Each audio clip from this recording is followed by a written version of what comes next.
Yo, what's up, guys? Welcome to the Party Podcast, where we give you all the hottest sports take with the lifestyle and cultural intermixed into it. It's your boy D Lamp. Hey, it's your boy Melo. What's good? It's your dog Huncho. And it's your boy Jay-Tay. And thank everybody for tuning in. We had a brief intermission last week, but we back and we ready to get it started. How y'all boys feeling today? Hey man, positive vibes only. You know what I mean? I'm ready to get back at it. I'm sure y'all ready. We've been itching to get back. So Yes, sir. Yes, sir. how y'all feeling? How y'all boys feeling over there? How you feeling, Jay? I was looking at you but like I said, I got a heavy heart. We're gonna dive into it today for sure. It's just been a lot going on, but happy to be alive. Happy to be here with y'all, and I'm ready. Like Melo said, I'm ready to be back into the thick of things. For sure. What's up, Van? I'm good, man. I Huncho? can't complain, man. I'm living, I'm breathing. Like Jay said, I'm with him. But we gonna dive into that. We're gonna dive into that now. But as a person though, as me, as Van, I'm good, bro. I can't complain. For sure. Let's get into it then. I appreciate that. So let's start it off. Our lifestyle and cultural topic for today. We want to jump into what's been going on in our culture right now, and like Jay said, he has a heavy heart. It's been weighing on us as a whole. So we're going to talk about the George Floyd verdict and the Daunte Wright situation, and I just want to hear what y'all boys got to say. Van, how you feeling?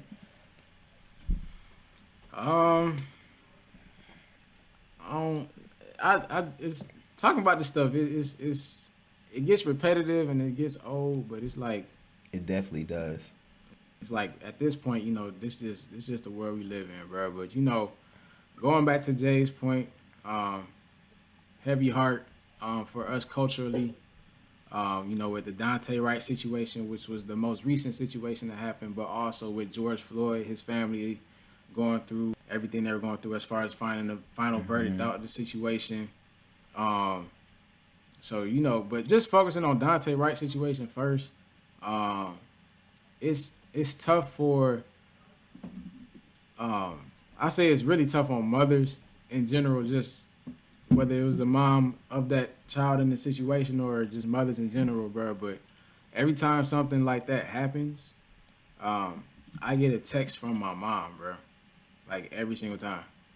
And it's because she's in a standpoint where she can understand the pain that mother is going through. So she, by her response and making sure I'm okay, and just for her clarity of the situation, I guess she'll reach out and she'll send me a text. I talk to my mom all the time, but especially when situations like this happen, she always reaches out to me. So it's just, I don't know, man. These situations, bro, I really don't too much. And a lot of the times it be them thinking that this could be right, me. Exactly. And it could be that could be the situation if I woke up tomorrow, bro. Like, we never know when some stuff like this is gonna happen. And just with situations like this, bro, I don't know how or what to say anymore, bro. Like, I don't know how to feel about this no more. I don't know. Obviously, I feel bad for the family, but it's like we just go through it so much, bro, that like I don't really know how to feel about this. Like, as far as George Floyd's family, reaching that point in their case and everything, and actually have those officers be guilty. Like, I'm glad that the family got justice, but the situation in itself, bro, I'm not proud of any of this, because I would be happy if the man was still, breathing and here today. You feel me? But it's just I don't know how to feel about this stuff no more, bro. I don't know. Exactly. Hey, and let me just intervene real quick before you go on to Daunte Wright and his situation. And I don't like hearing you say that, and that's just because that's how they want you to feel. They show all of this stuff, and they keep replaying it and showing it to us because they want us to become numb to it. They But don't want you to it's not feel it's not that no I'm pain it's not that I'm and no. necessarily numb to it because I feel the pain. But it's like, bro, like we do all this, and I'm always gonna be in support of my people and the situations we're going through and everything, always. But all the, you know, the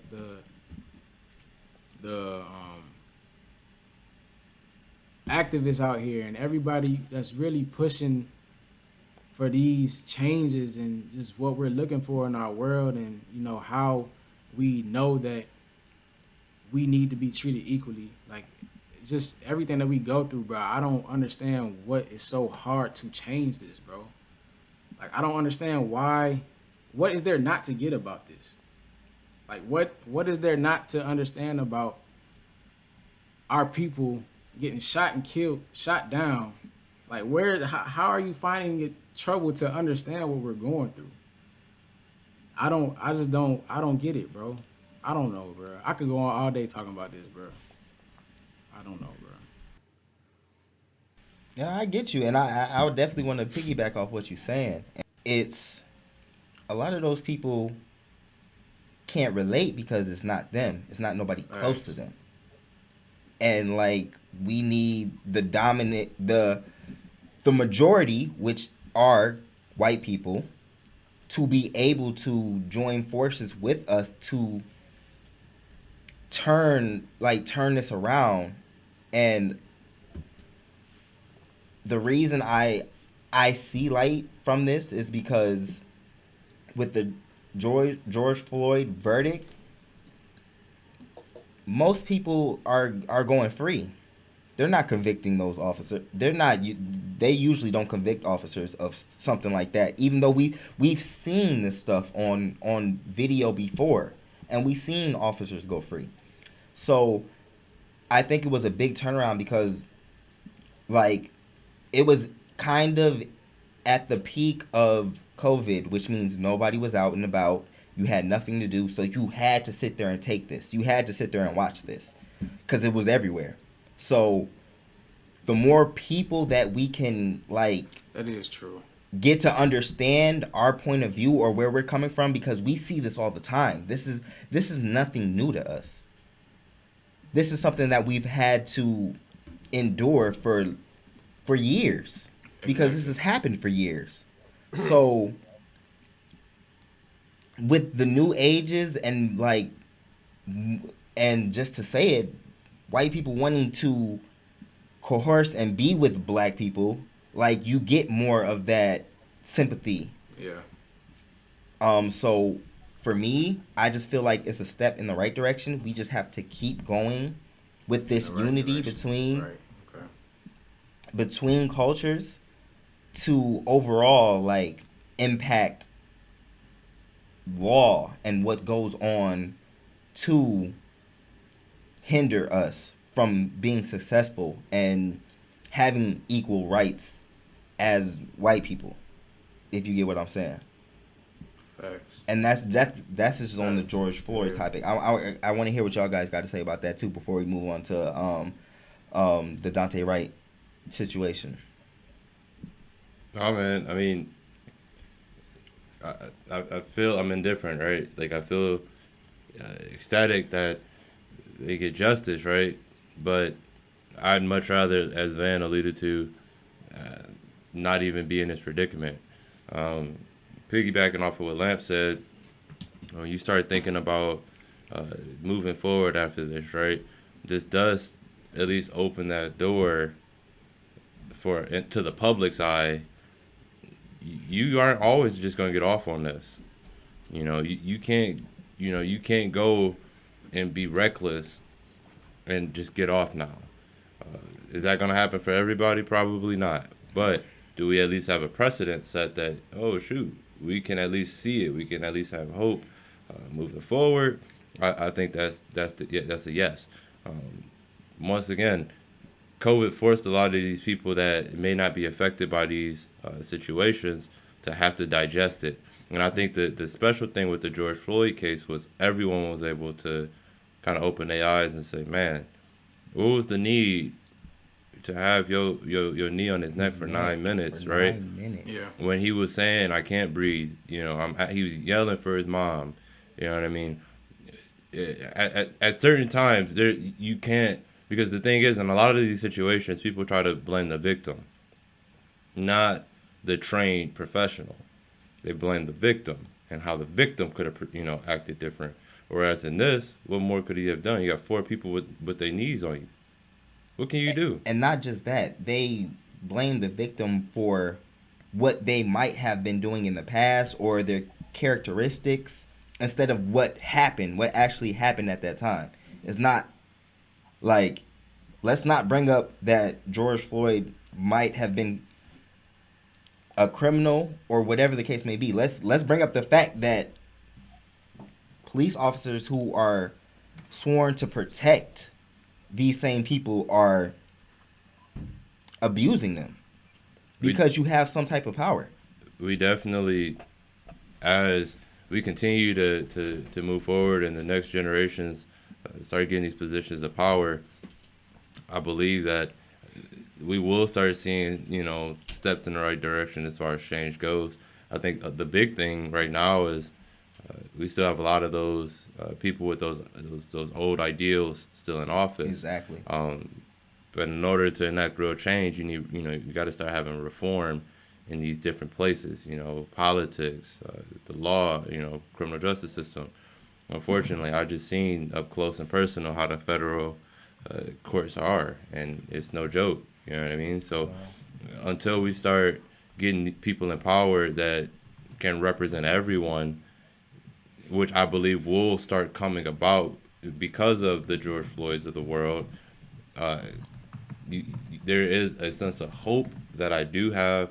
But similarly to Van, I'm numb to it. I don't enjoy, seeing these things. I don't enjoy having the media pushing these things in our face. I don't need to see the negative things that go on in our culture with the police. But I do understand why that we have to do this, right? Because we all understand what's going on.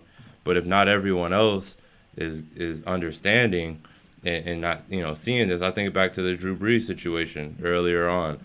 Drew Brees couldn't, he made a statement and was basically, going off the Colin Kaepernick thing and was saying, well, it's about the flag. No, you're not listening, right? Because it's not affecting you. So you have a choice to say if you want it to be about the flag or whatever you want it to be about. Once he was able to reflect, he realized it's deeper than the flag. I mean, we're not disrespecting the flag. If anything, we're upholding the values of the flag. So yeah, that's just to get the attention. Mm-hmm. So eventually, I do, like I said, overall with the outcome, my sense is hope, and that we can set a precedent that these police officers will start being held accountable. And I think that's the big word, right, is accountability. Exactly. I was just going to say that. I was going to say that I don't like the word justice for this. Justice is when there's a fine line and we're debating on where justice lies. We know where justice lies in this. It's not justice, it's accountability. He did something wrong and he needs to be held accountable for it.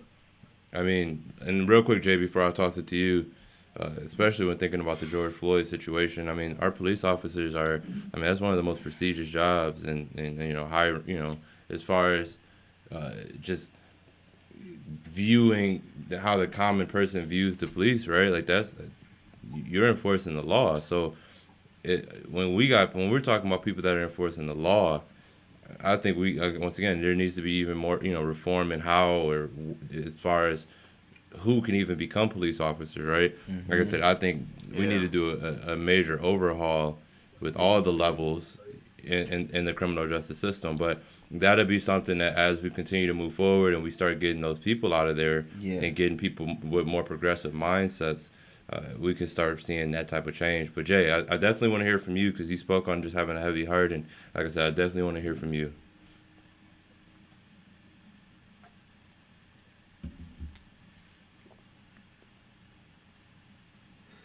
So, I think y'all touched on it pretty well. But what this is for me, honestly, Lamb said it best. There really is no justice because a life is gone, and I think the most important takeaway, especially for black men like us, is just how precious life is. You know what I'm saying? And like honestly, like I'm angry, I'm mad, like I'm tired. Like people don't know, but like when we talk outside of the show, or even when we talk before the show, Melo was talking about like how we have to constantly watch this over and over and over again. And to Honcho's point, like that could have been me. Like we record this show every Thursday, and in the snap of a minute, that can all be taken away because someone didn't know how to properly do their job, or someone was afraid of that black person or that minority. Um, Honestly, man, like I said, it hits me with a heavy heart because we grew up in these communities. We lived this stuff. The peak of this, I believe, the peak of this like reform on Black Lives Matter really happened with us when the Sandra Bland situation happened, Mm-hmm. and we were freshmen, sophomores in college at the time. So to see people do these peaceful protests, to see people trying to build this reform, and it's still not resulting to anything, it just pisses me off. It pisses me off, and I'm angry, and I'm mad. And like Huncho said, our condolences go out to the families, man, because I got all this built up anger inside of me. I can only imagine, how they're feeling, and to just see how things are portrayed in the media, and to see how just how frequently this happens. It makes me angry, man. And like I said, we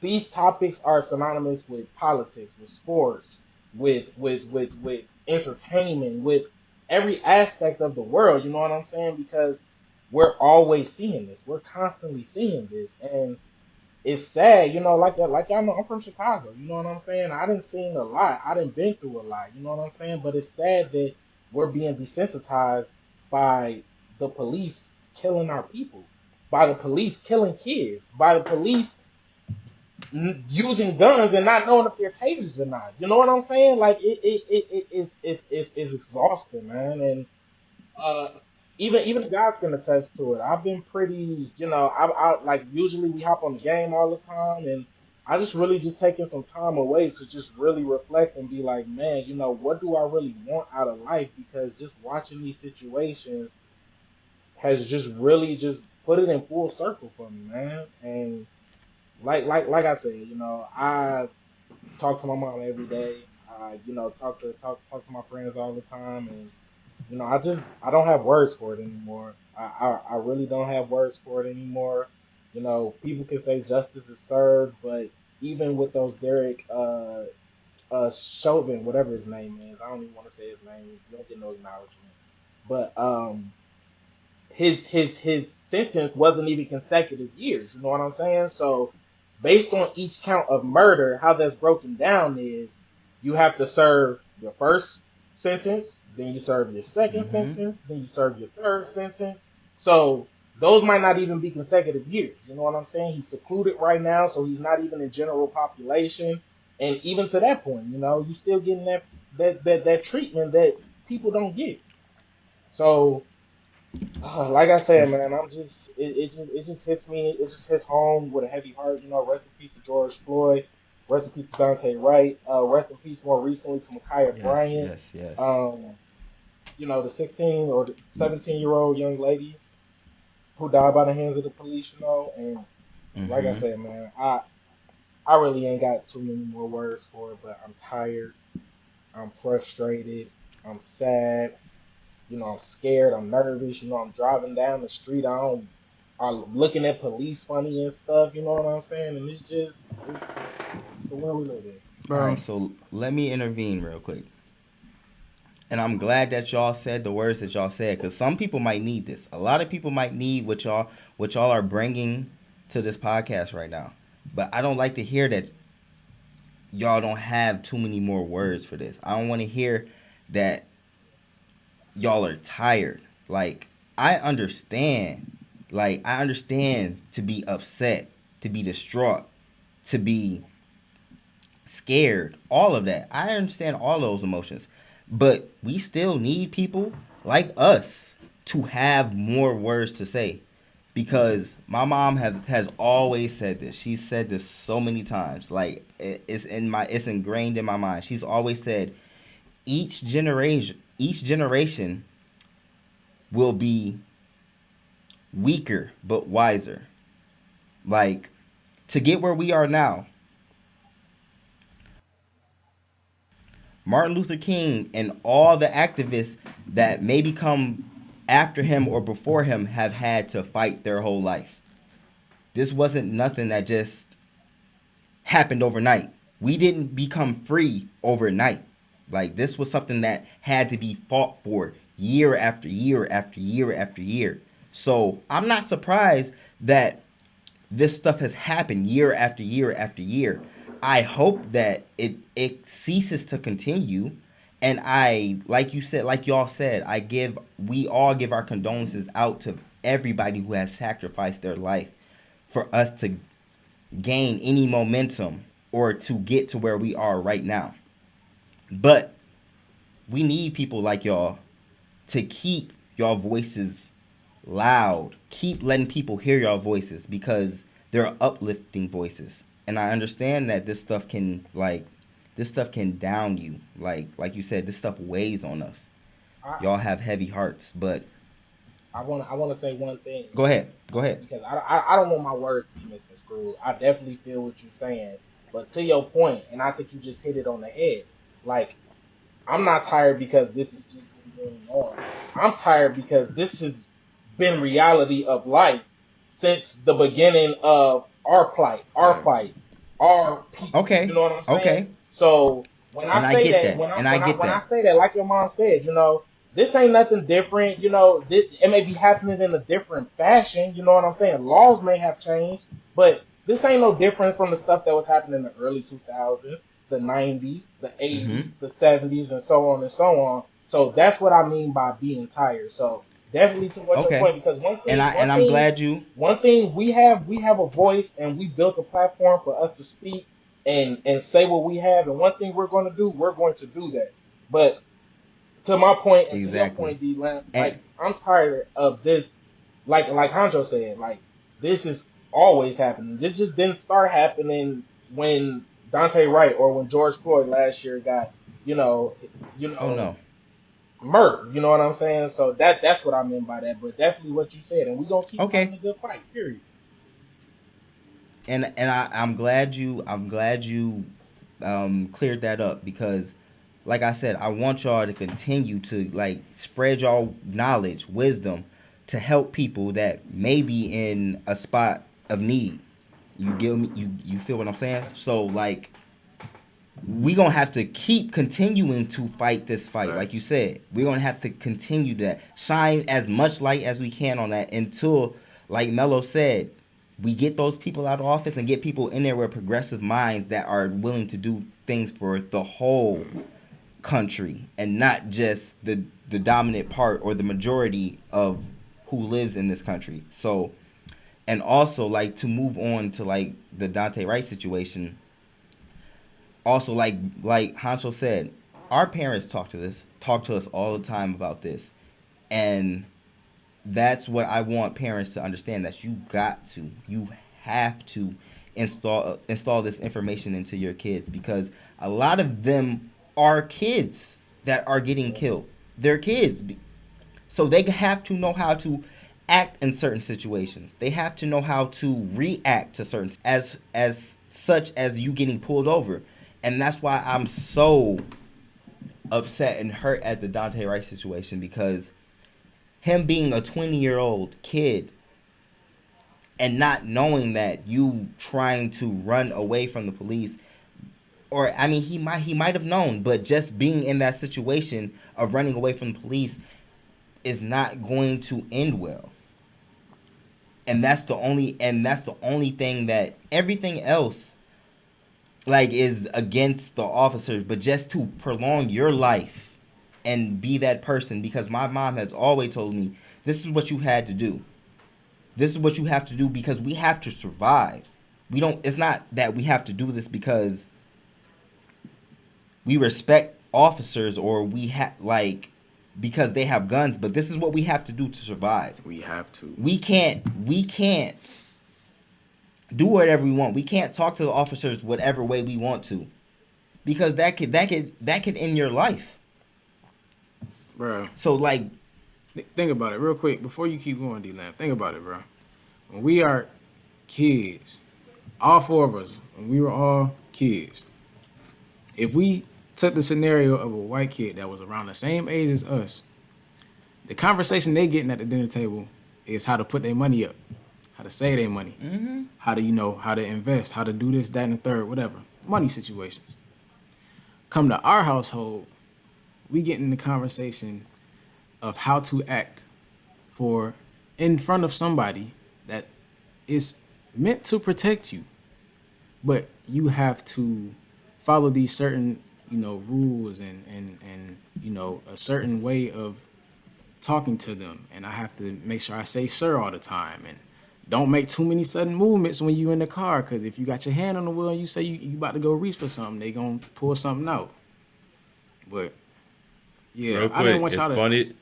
It's funny that you say that because I had a conversation with a friend of mine, and basically, I mean, those conversations right at our dinner tables were circled around we having to be accountable for our behavior when we know we have interactions with the police, right? Like we basically just got to know that we got to keep, make sure that we're going out our way. We're accountable for their behavior. Hear what I'm saying. Ours. Hear what I'm saying.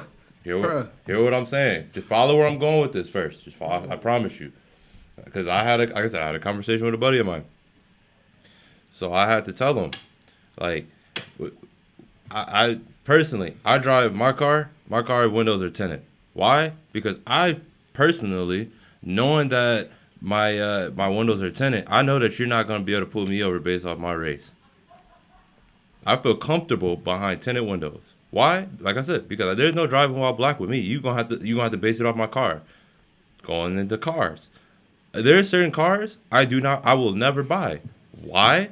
Because I know that they're deemed cars that are more popular in our community. Right? Now, once again, it's a tactic for me to not have to be messed with by the police. Ever since I got in I drive a Volkswagen. Ever since I got this Volkswagen, I'm black on black. Black car, black tents. I've yet to be pulled over. Why? Because they don't think of people like us driving at least the style of the car that I have, right? Like these are things that we have to take into account, right? We aren't able to just go out and do whatever we want to do, because at the end of the day, we're playing a game that was never designed for our people to be on the board. When they created the United States, when they created the Constitution, when they created all that, it wasn't with us and having equality in mind, right? So that's when I speak on reform, I say that because we need to create a set of laws and create a set of everything, right? That is for everyone in the United States, not just the majority of the people in the United States, as when they created these set of laws and everything else. Like I said, I had to explain to my homie that we do take accountability. I don't wear a hood when I'm walking down the street. Why? Trayvon Martin, right? You know what I mean? So like I don't when I go to a store, I don't do things that I can't just walk around and do things that the normal person could do. Why? I'm a 6'4" black man with tattoos and wear my hat to the back. I'm not foolish. I understand. They're watching me with tight eyes. You know what I mean? We take accountability. At some point, when are the professionals that are trying to keep us safe, as we alluded to earlier, going to start having accountability? And like I said, the hope for me is that this is the first step of accountability for people outside of us, right? Because we already take accountability. The fact that we had those conversations at the tables are showing that we have accountability. We're trying to do the things in order not to protect us, but to make them feel comfortable. Exactly, like I said. Think about that. We're accountable for them and us. We trying to make which sure means a lot. we're trying to make sure they're comfortable with our being. It's so backwards, but we as people know we have to unfortunately do these things unless you want to run that risk. But like I said, that I just wanted to at least touch on that, especially as since we were talking about just accountability and things. Like I said, that was the conversation I had with a friend of mine and a coworker of mine. Like I said, that he never, and he was a white man, he never even thought about. They go to dealership and buy whatever car they want. Me personally, I don't. Like I said, I don't. I just know that there's statistics that back that they pull over certain cars more than others. And and guess who drive those cars more than others? So, unfortunately, until we can continue to push the needle and push reform and continue to protest and do those things, like you said, Jay, I'm with you, but I'm also with you, Daryl. We got to continue to use our voice, but that don't mean I ain't tired. No, I understand. I understand y'all boys is tired. I understand we all tired. Mm-hmm. I understand we all we don't want to deal with this no more. But the way we get to that is to keep Just using our voice. Yep. using our voice. Huncho, go ahead, bro. Yeah, man. I was wondering. I think we spent more time on that topic than we normally do, but that's a big topic. Yeah, that's so important. So that's something that we have to shed a lot of light on. Before we move on, man, as a black man, bro, I just want to say I appreciate y'all boys and I respect y'all boys to the nth degree. So let's move on. NFL draft coming up. We're gonna get right into it. We ain't gonna waste no time. Ain't gonna cut no corners. NFL draft is coming up. One of the biggest positions always at the NFL draft is that of course, the quarterback position. Let's dive into that, man. It's some good quarterbacks out there. Some teams in the NFL that need some quarterbacks. They're looking to establish that position. Might have just got rid of a former quarterback that they had on their franchise, and looking for a new one. Might just be in a drop where they got a trash quarterback and they need a better one. So what y'all looking at, man? Who y'all think going first? Who y'all think gonna be the best out the bunch? What y'all got, man?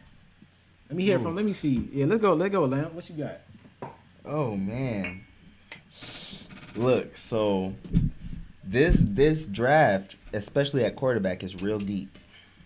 You could be possibly 6 to 7 in the first round. So, who I think is going to get first, and that's just because they're projected to be first, like way first, is Trevor Lawrence. Y'all see the shirt. Look, bro. Look, bro. How can you argue with a man who's only lost once in his career? Hey, that's why I wore the shirt, because I know who's. Bro, I see you, bro. That man has only lost once in his career. Melo, you see the shirt, man. I know, bro. That's not to put it back down. That's not to take away from any other QB.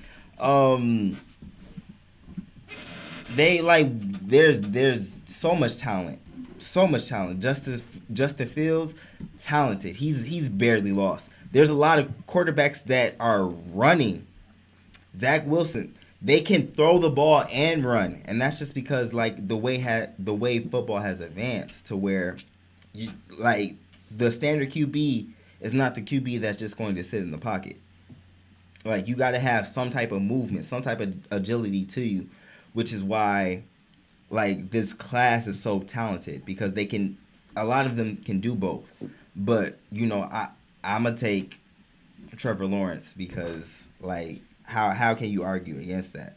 Especially for going first. Can we just, like, is it safe to say that number one is Trevor Lawrence across the board?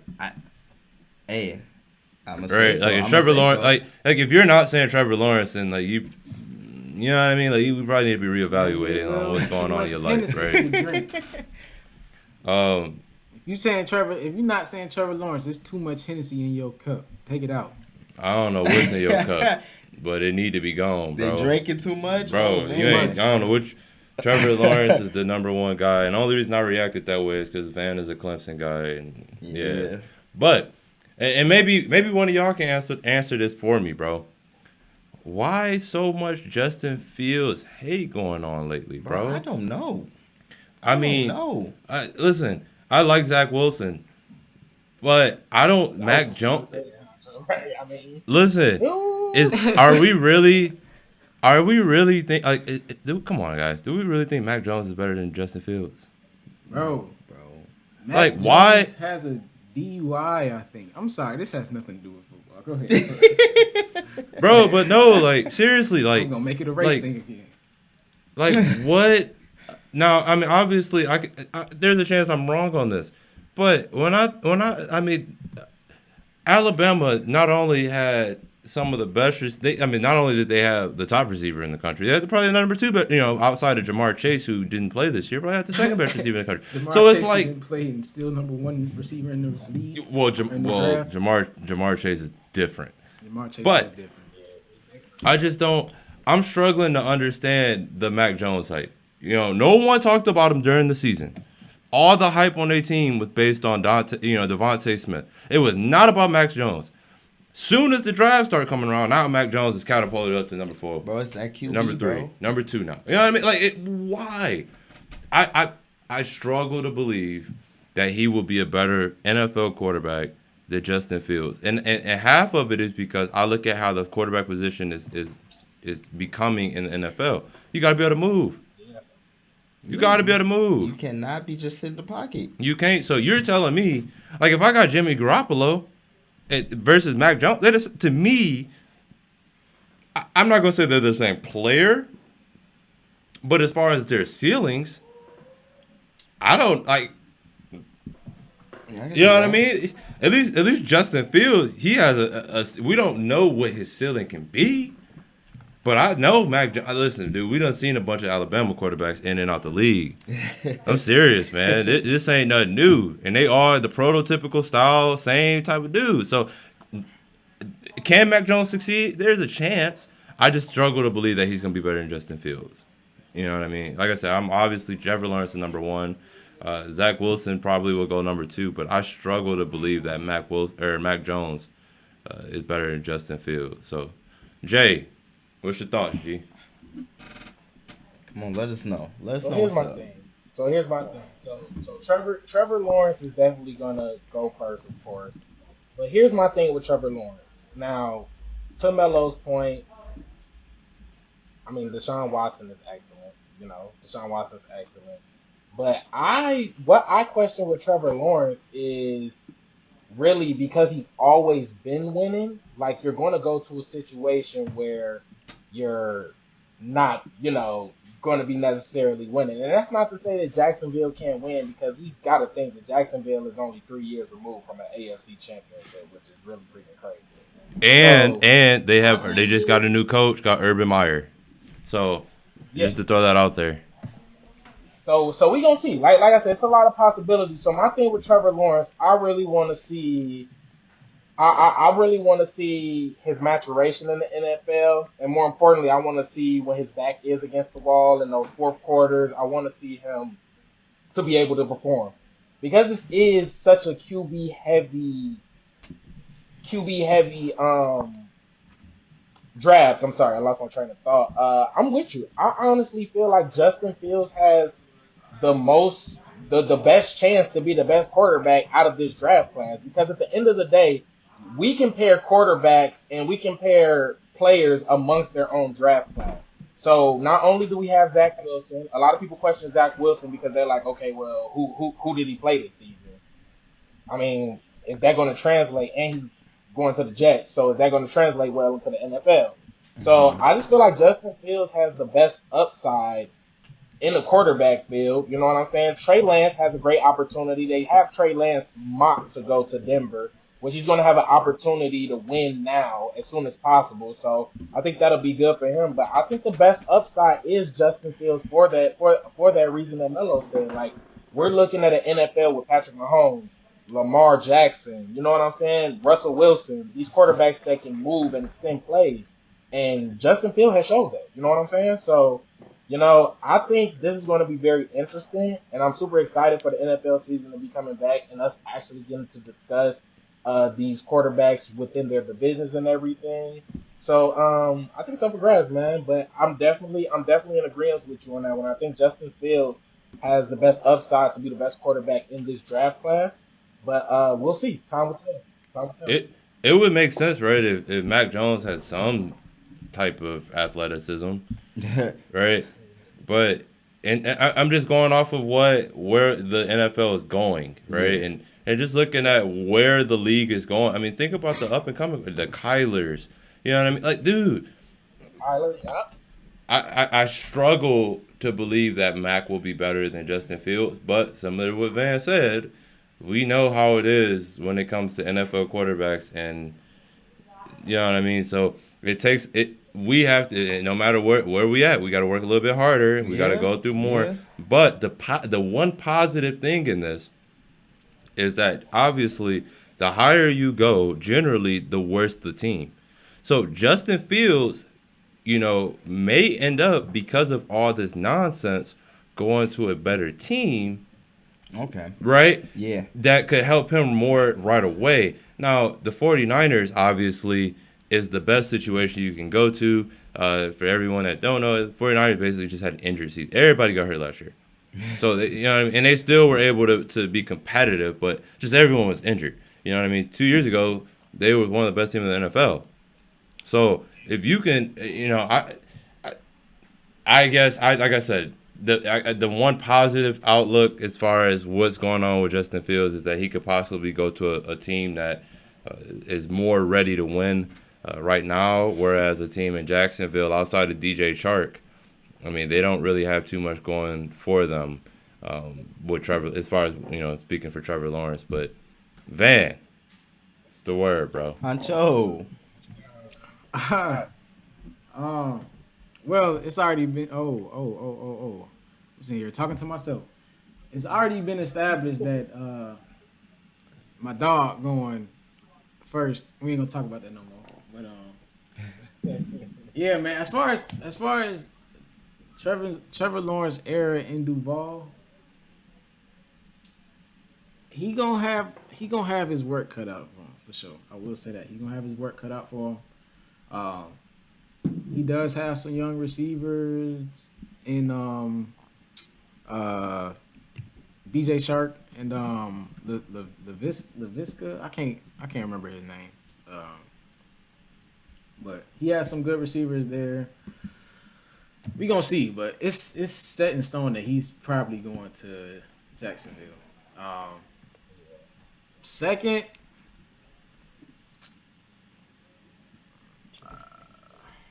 Zach Wilson. I mean, just because of like we said, the Justin Fields stuff that's going on, that's out there. We already know what that is. I'm surprised they ain't tried to pull the running back card with Justin Fields yet. Turn him into a wide receiver. Yeah, man. Bruh. Like They gonna do what they did to Braxton and everyone else. Terrell Terrell Pryor, bruh. Bro, I can't believe it. Turn them boys into receivers in a minute. The interesting thing is about the NFL is, and that's the really cool thing about the draft. Like there's been a lot of talks about teams trying to trade up for certain picks and everything. So I think that's going to definitely play a big role into where some of these people land, because outside of quarterback, there's some good skills positions in here in this draft. So I'm interested to see, what teams, trade up. Especially y'all know, fellas know about how I felt about the Bears and stuff. So let's see what happens. I'm really excited to see what Atlanta does. I think they may have one of the most intriguing picks, right? You're at a position or at a time where Matt Ryan, you can't really do anything with Matt Ryan because his contract is too much to move. Yeah. Matt Ryan. But it's at the same time, it's like, do you take a risk on a quarterback, or do you go and get arguably the most talented player in the draft in Kyle Pitts and add him to the Calvin Ridley's, the Julios, you know what I mean? I want y'all to remember that we talking about this right now. We gonna say this for later, but I want y'all. But keep going, Melo. But I just want y'all to remember we was just talking about this. For sure. No, I'm gonna leave it at that. Like they're in an interesting position because of that. Like they got an aging quarterback. It's like do you make a move now, or do you make a move to get arguably the best player in the draft and then prepare for your quarterback situation at the end of his contract? So they're in an interesting predicament right now. Yeah, Atlanta's in a win now position with them being currently constructed. But if they get Kyle Pitts with Calvin Ridley and Julio Jones, whoop, woo! I mean, y'all say what you want to say about Matt Ryan, but he gonna sling that rock. So I mean, no pun intended, no pun intended, no pun intended. But he gonna throw the ball. So I mean, we gonna see. I'm down here in Atlanta, so I like that Mercedes-Benz Stadium. So I'll be in the same. We definitely gonna see. So Melo, go ahead. So slaying that rock, Jay. Yeah, I was thinking snowball. We were talking about snowball. So Bro, this dude is silly.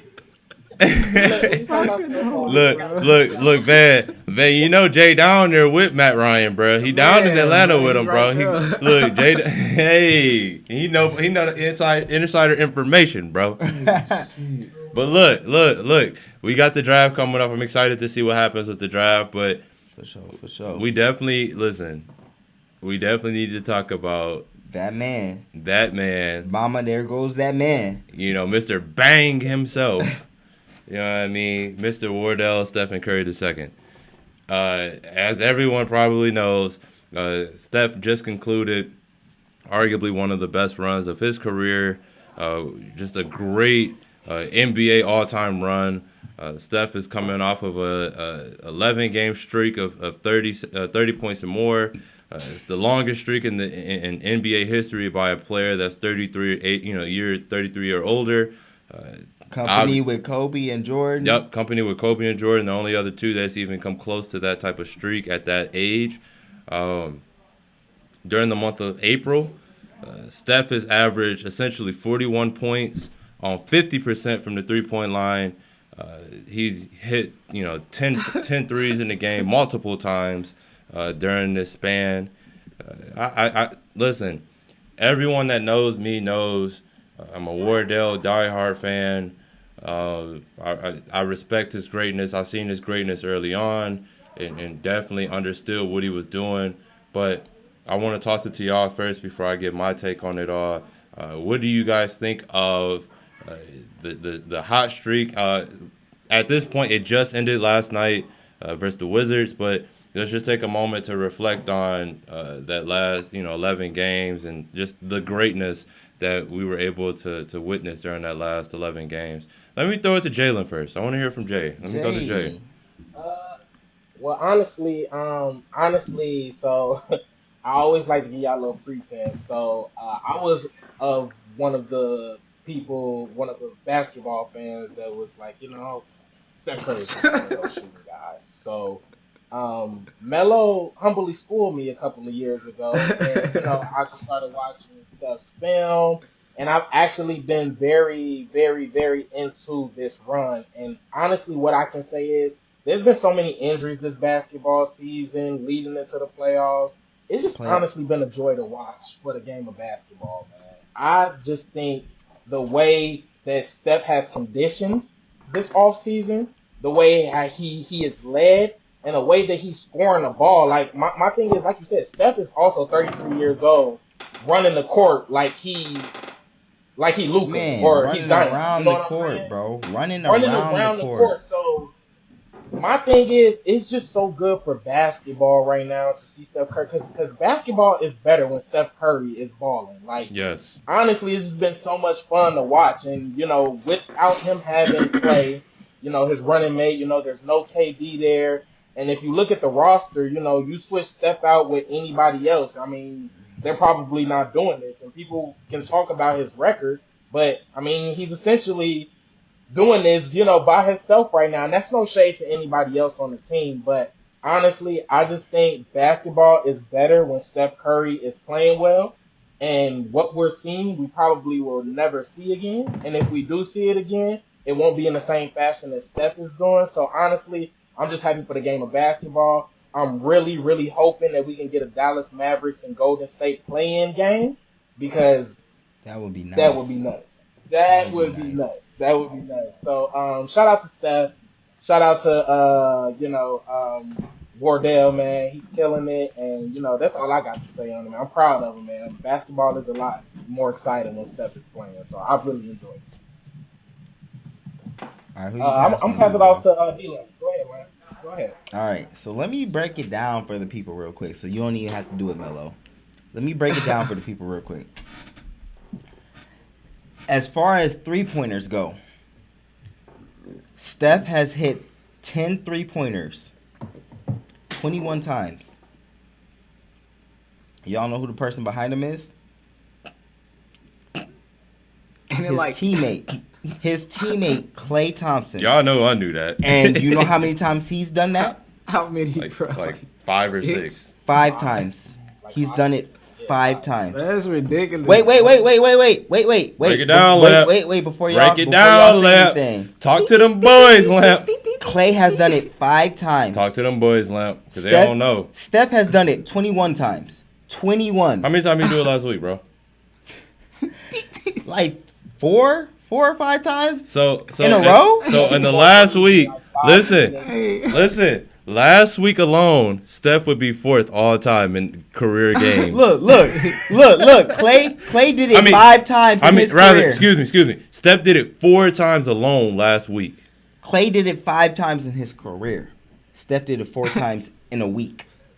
So let me paint the big picture for y'all. We've had a lot of scorers in our time.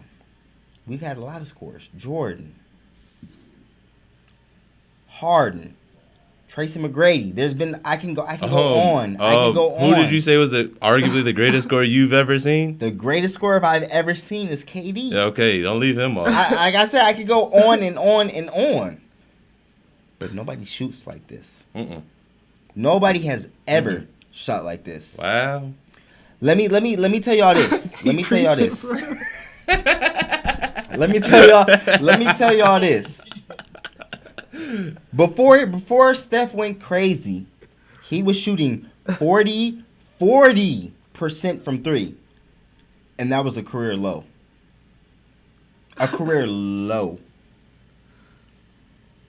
I'm pretty sure there's probably like 400, 500 people in the league. I can talk to 350 of them, and they wish they had 40% from 3. I think Damian Lillard has only done it once. 43 plus career. I think Dame has only done it one time. Yeah, and 40% is career low. So that's just to put it in perspective how much this man has been balling. Wow, bro.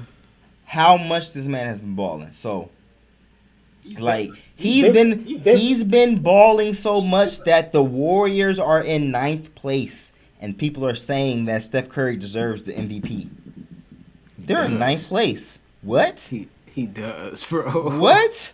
Steph deserves. What MVP have you ever seen below 4th place? Bro, This man is in 9th. That's why I don't like. That's why I don't like the MVP award in the first place. Because I'm just saying, bro.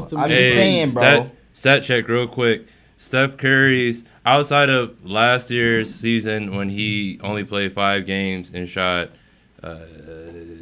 20. I believe he shot 20-something% from 3. I mean, that's 5 20, games. yeah, 25% from 3. Yeah, right. Like that's that. We throw that out. But outside of that season, his lowest 3-point for a season was 41%. Dame's highest ever.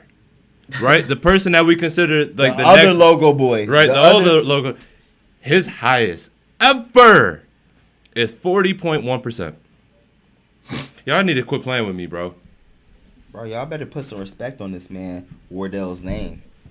Is it my turn? Go ahead, bro. Is it my turn? Greatness. Go ahead, bro. Is it my turn? I tried to lift some of the load. Wait. Before you go, let me just say my quick. Oh yeah. Bro. If Steph is able to get these boys in the playoffs, I'm sorry, I can't not give him the MVP. That's I mean, my I take. understand, bro. I I Know what? understand. bro. Know what, Jay? I understand what you're Know saying, what, Jay? bro. But I can't we not. all know who the Don't MVP say is the going to Steph, be. bro. Who? That MVP award is not his this season, bro. It's going to somebody who's actually played all of the games. I'm sorry he had a messed I'm up looking towards tailbone. what I'm not saying it's nothing. It's nothing I'll wait till my against turn. Steph. 'Cause I got some shit to We ain't say. gonna say Steph. We ain't gonna say Steph during this segment. We ain't gonna. All right, yeah. This is Steph's segment. So go ahead, bro. Go ahead, Huncho, That's all bro. I had Go to say, ahead. bro. That was all I had to say. Bro, I Van. had- That's it. Are you sure? that's- Melo, go ahead, bro. I tried to clear some of your plate for you, bro. Go ahead, bro. Y'all do realize in the games that Steph played, they're on a 46 game win, not 46 game win streak, but they're on a 46 win pace, right? Mm-hmm. So when he doesn't play, they get beat by 60 by a Kyle Lowry less Toronto Raptors team, right? Capped. When he does play, he drops 45 or so on y'all MVP and beats him. Listen, I'm just saying, bro. Arguably, what did Steph say when they asked him who should be the MVP this year? Does he deserve to be an MVP? I gotta be. He said, "I gotta be. I gotta be." It probably won't happen, but I gotta be. You take Steph Curry out the same lineup, they was Bro, the they number getting 2. bust, bro. Bro, they the number 2 pick in the draft. They getting beat by 60. You put him in there, and they could beat anybody. Now, the Lakers without LeBron and AD are doing better.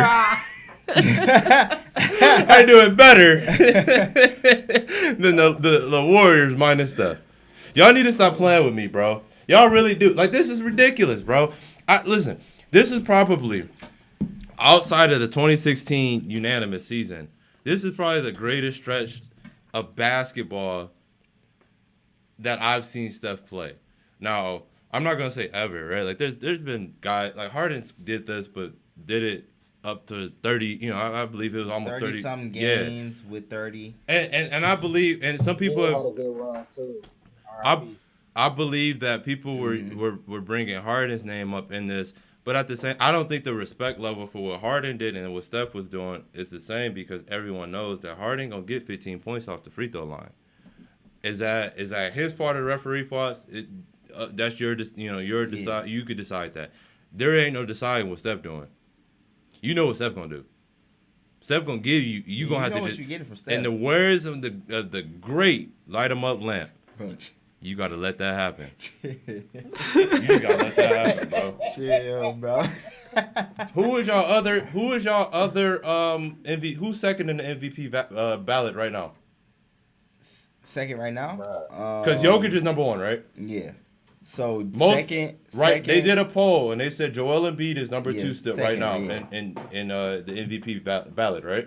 Can we all agree to that? Embiid was 1 until he got hurt. Yeah, Now he hurt. done propelled himself up back to number 2. Can we all agree with that? Mm-hmm. I don't know. He gave Joel Embiid 49. Like, are y'all like what? Joel Embiid was playing down in the paint. And it was target practice. He came up to guard him, and he went right around him. He didn't like want to, what, bro. Look, that game, bro. He did not want to go guard him, bro. No, he stayed free throw line for vicinity that whole game. bro. He must have watched the Portland tape when they didn't want to come and guard him at the screen and roll and just let him have target practice in the playoffs. Like, so listen, bro, and this is and no bias here, right? I love Steph Curry. Everyone knows I'm probably the biggest Steph Curry fan that anyone will ever meet. To witness this run, I'm glad that I was able to witness this run. I'm glad that, in 10, 20 years, I'll be able to say I witnessed the greatest shooter to ever, walk this planet, play basketball, right? In the history of this planet, he's number 1. I'm so glad this is Right. our generation right now. Right.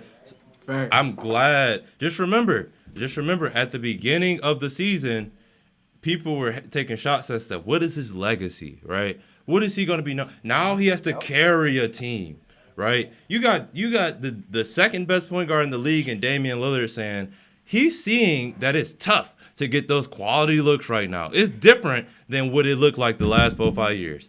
This what is he you said right. first. Hold on. You right. It is different because this is the most points he's ever averaged. You right. It is different. You Look, right. I swear we talked about this earlier this year. I swear we talked about this. Hey, dang! Don't speak on Steph ever again.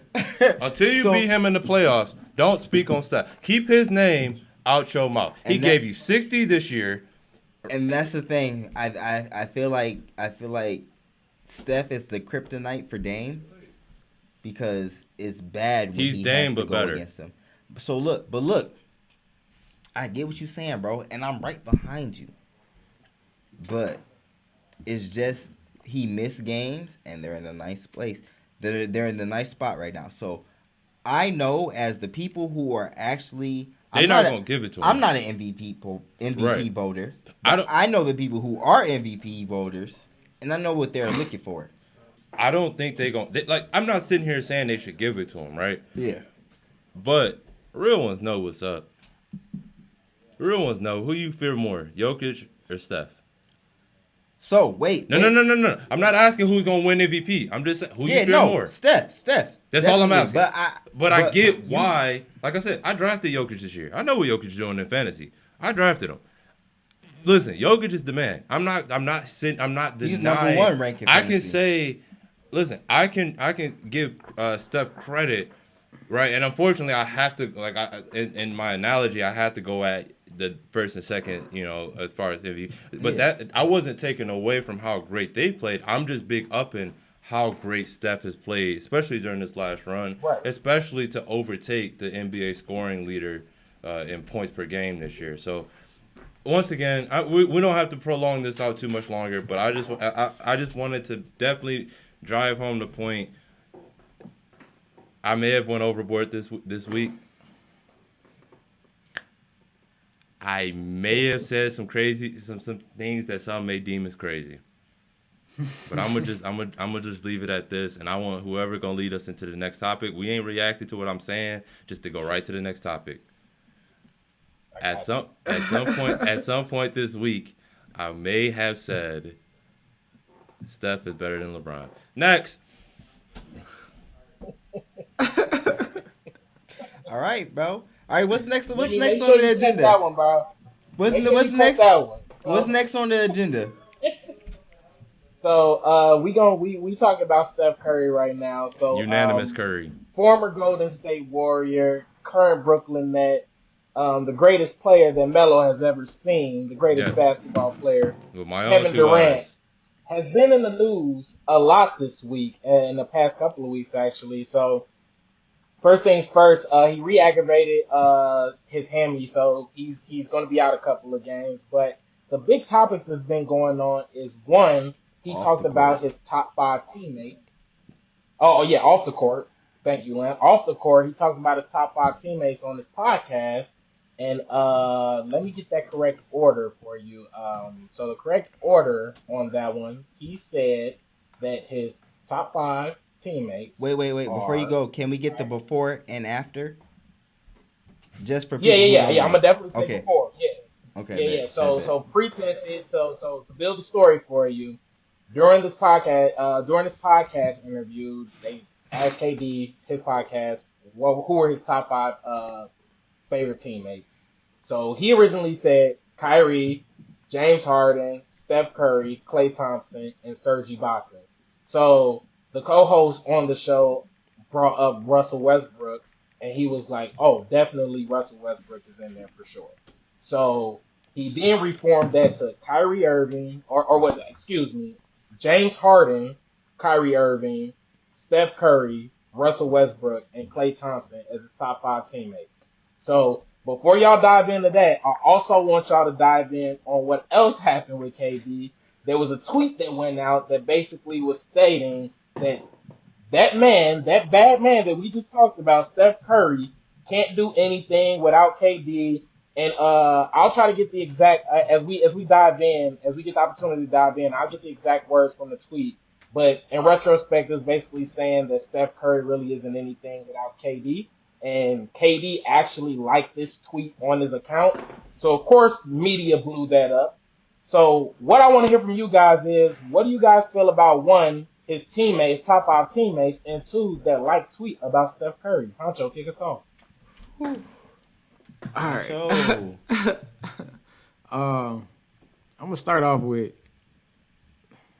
Gosh, I can't even think about that. I'm gonna start off with KD's players. First of all, you know Ibaka is a filler, bro. Like, why are you? Come on now, we know who you played with.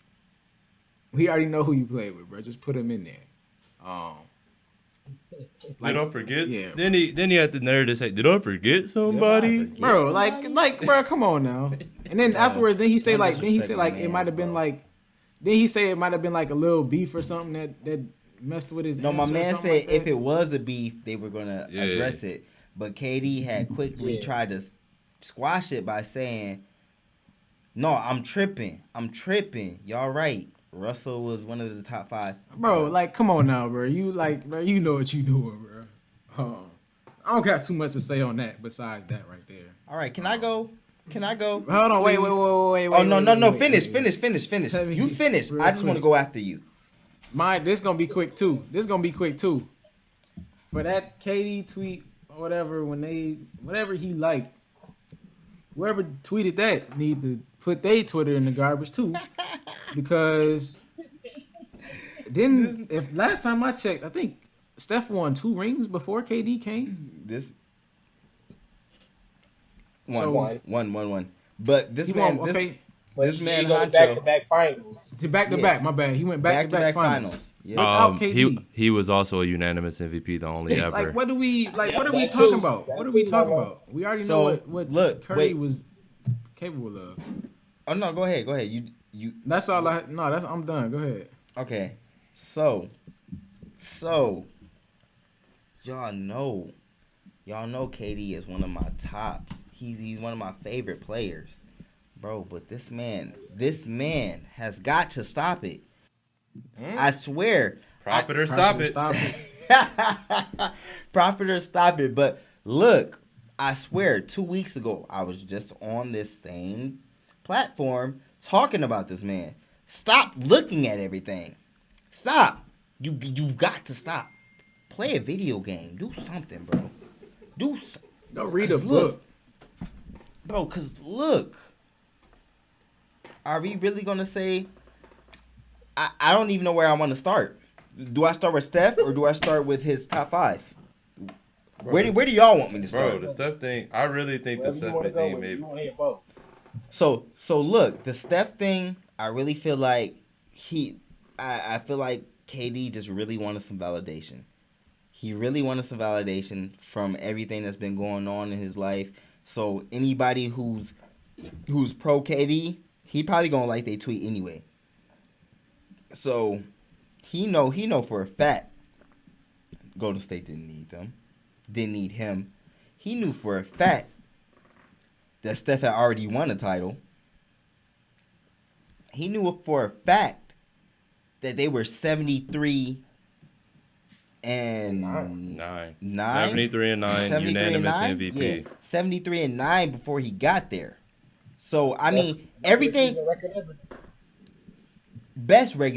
better than Jordan. So you already knew what you were getting yourself into. You already knew, even though you accomplished as much as you accomplished, even though you were the best player on that team, they still did not need you. So for him to like that tweet, I feel like it was just him like backing up somebody who was supporting him, if you get what I'm saying. I already know he knows for a fact that Steph didn't actually need him. The Warriors didn't actually need him. He knows that. Everybody knows that. So let me get to his top 5. Because that's where he really made me mad.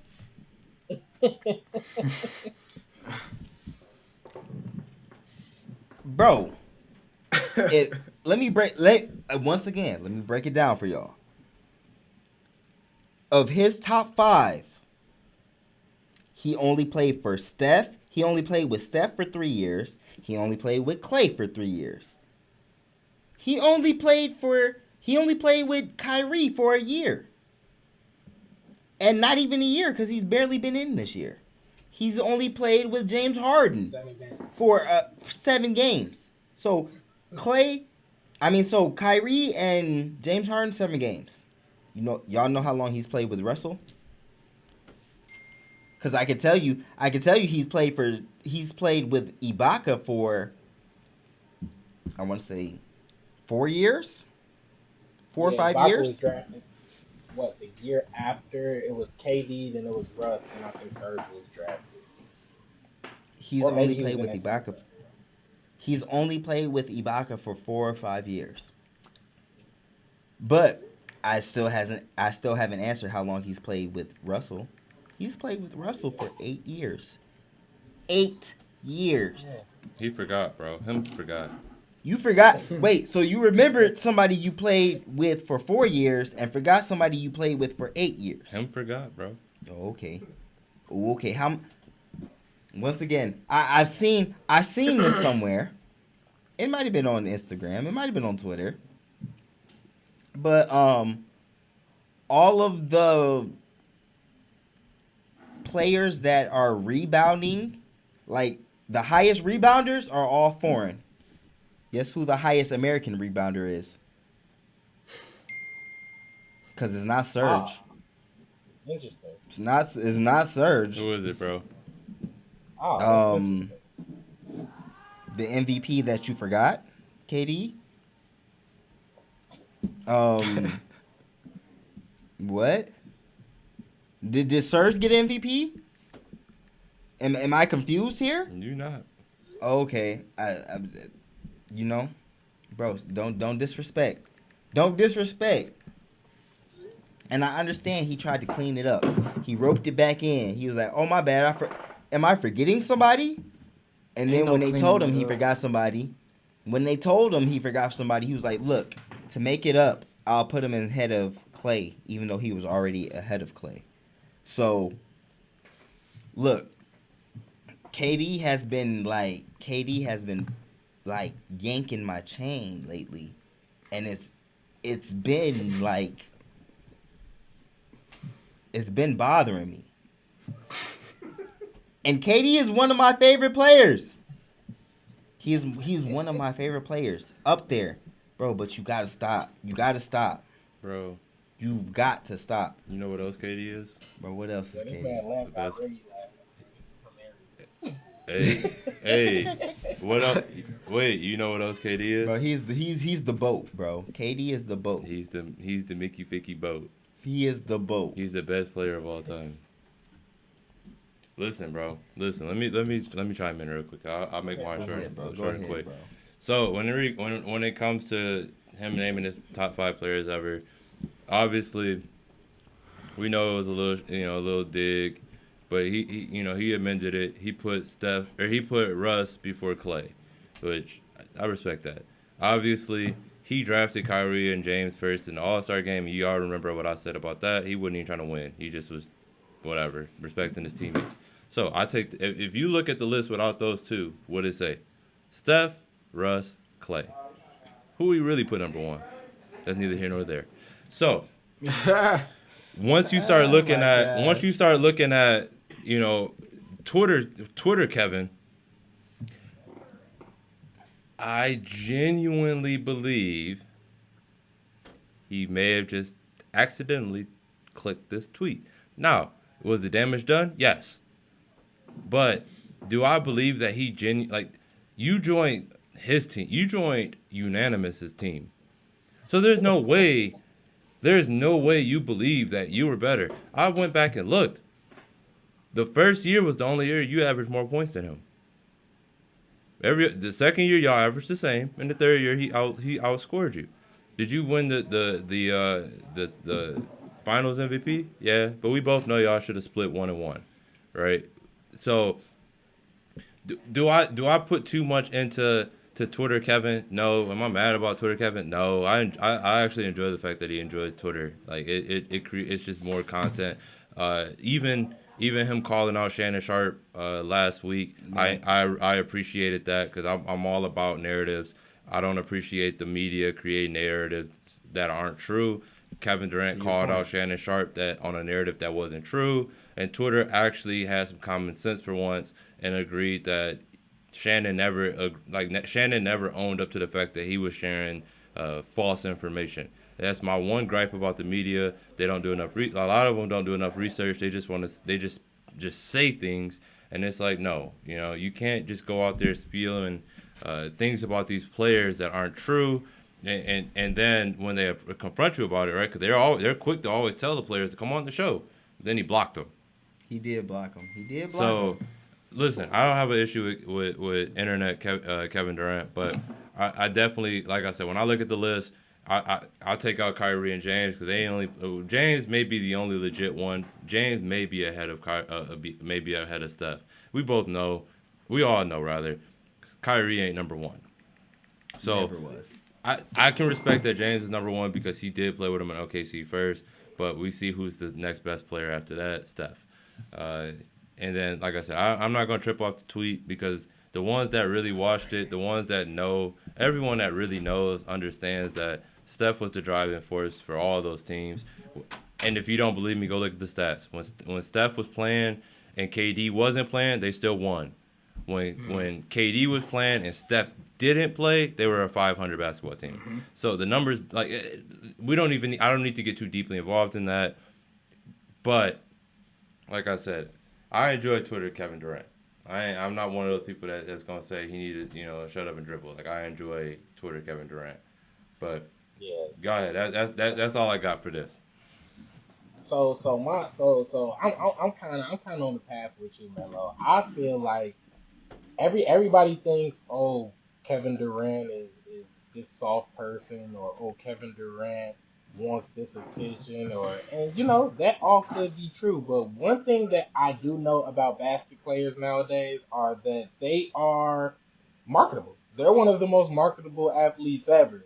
So what KD doesn't get in recognition, I think KD is just trying to progress with time. You know what I'm saying? So I really didn't trip about the Steph Curry tweet at all as well because I'm just like, it's not true. You know? No. You know what I'm It'd saying? be one thing. It's not true. It'd be right. Like we know, like the people that know, and I think Kevin Right. knows that. Like Kevin, listen, it'd be one thing if Steph went to join him, but Kevin left after they blew a 3-1 lead to Steph to yeah. join The him. Steph. Exactly. So Yep. like There's nothing media- more that once needs to again- be said about that.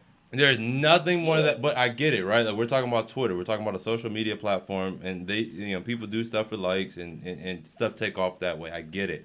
I don't put too much Right. stock into that. I do put a little bit of stock into the whole for getting Russell Westbrook. Like I said, like Lamp said, they played together for a substantial amount of time, but Right. we all know, like, come on now. Like, stop it, KD. A little bit of it, you do need to stop it, right? Like, the shade is over. Russ ain't thinking about you. You ain't got to be thinking about Russ. And obviously, maybe it was. He just wasn't thinking about him. But come on now. Don't put Ibaka over Russ. Like, stop that. But as far as the tweet goes, the tweet is, that ain't, And that's my thing. Like I even feel like even that was just a form of clickbait. I just feel like KD subconsciously, and the reason why I didn't take it, and y'all are all athletes, you know what I'm saying? Especially you, Huncho, and Melo. Y'all probably had teammates when you were younger. You had teammates in high school. You have teammates in college on the collegiate level. You coach different, kids in different sports. So my thing is, okay, like we all know the obvious, like Lamb said, we know Russell Westbrook is an MVP. But my thing is questions like that. Just because Melo might have had a favorite teammate in high school, don't mean he loved any of his other teammates any less on the collegiate level or on the in maybe Pop Warner days, whatever you want to call it. So that's what I just feel it was. Like we all know that Russell Westbrook is one of the greatest players. Like KD's had the opportunity to play with how many MVPs, you know what I'm saying? So for you not to acknowledge that, I just felt like, it was just out of sight, out of mind. But like I said, I feel like y'all wrapped it up. But like I said, I think KD is a businessman. I think he's trying to progress more so into his New York market. So when you get these type of things that are clickbait or that you can talk about, you know what I'm saying? It just brings more attention to his brand. Because, like Lance said, a lot of people don't acknowledge that KD is this great player, but we all know that KD is that guy. If you watch basketball, what y'all just He's the call him, the GOAT. best player of all time. Like, He's come the on. GOAT. So, like I said, I just thought that was a super fun conversation. But we about to head into our special segment, fellas. And this week we doing what to tweet. What the So, sweet? Remy, hit us Let's with get it started. whatever you got, man. Let's dive right Let's in. get Y'all it. know what Who's Shout out first? Remy. Shout out Flyyr Pop. Flyer Pop. Flyer Pop. Flyer pop. You already know what's up. Y'all know what time it is. Let's get it. Oh shoot! Where This how we going? starting Oh, early. this where we going? This how we starting? We coming with the We flame starting early. Oh, yeah. All right. All look, gas, look, no man. brakes. Look, man. I was sent Shout out this Legion tweet. Hoops. I was sent this tweet. I'm gonna keep it anonymous. I was sent this tweet, and I looked at it, and I was like, "Oh yeah, this is a good tweet. This is something we need to discuss." I was like, "Okay, all right." Now, I don't know if y'all want to hear my Break it down for the take people on who can't this. see. Break it down for the people who can't see. Yeah, you gotta tell them what's on the screen. Okay. So look. You have arguably the top 3 big men in the game right now when it comes to the Sheesh. NBA. You have Anthony Davis, you have the Joker, Jokic, and you have Joel Embiid. So what the tweet says is start, bench, or cut. So, like I said, I don't know if y'all want my take. No, actually, I'll let y'all know who take I want. So let me know who you gonna start, who you gonna bench, and who is not even making the team. Melo. Oh yeah, I was hoping you threw it How to you me. feel? How you feel, bruh? Let's get it. I'm starting Jokic. I'm Okay. benching Embiid, and I'm cutting Anthony Davis, and it's not Okay. close. It's not close. It's not. Why is it not close, bro? Why is it not close? Well, I'm sorry, but the first two guys I named, so Jokic and Embiid, not only are the number one options on their respective teams, but they've led their teams to this point. Anthony Davis is best known as a second option. Anthony Davis, as a number one option, has gotten his team to the playoffs, I believe, twice, maybe 3 times. One time he got swept out by Steph, and then one time He got Rondo beat by got Dame. and then one time they got beat in the second round. They was able to get out the first round, but then got to the second round and got just destroyed. So Anthony Davis as a number one option is not even comparable to these two. Talent-wise, maybe, but I look at it, I'm talking number one options, the leader of a franchise, the leader of a team, Anthony Davis. Bye. It's not even close. You shouldn't even be in this picture. All right? Now, when I start looking at the other two, Jokic, he's an all-around offensive guy, and you got Embiid, who isn't, and when I say this, I mean no disrespect, but isn't as talented on the offensive end because of Jokic's ability to pass the ball as well as score, but he also brings you more on defense, right? So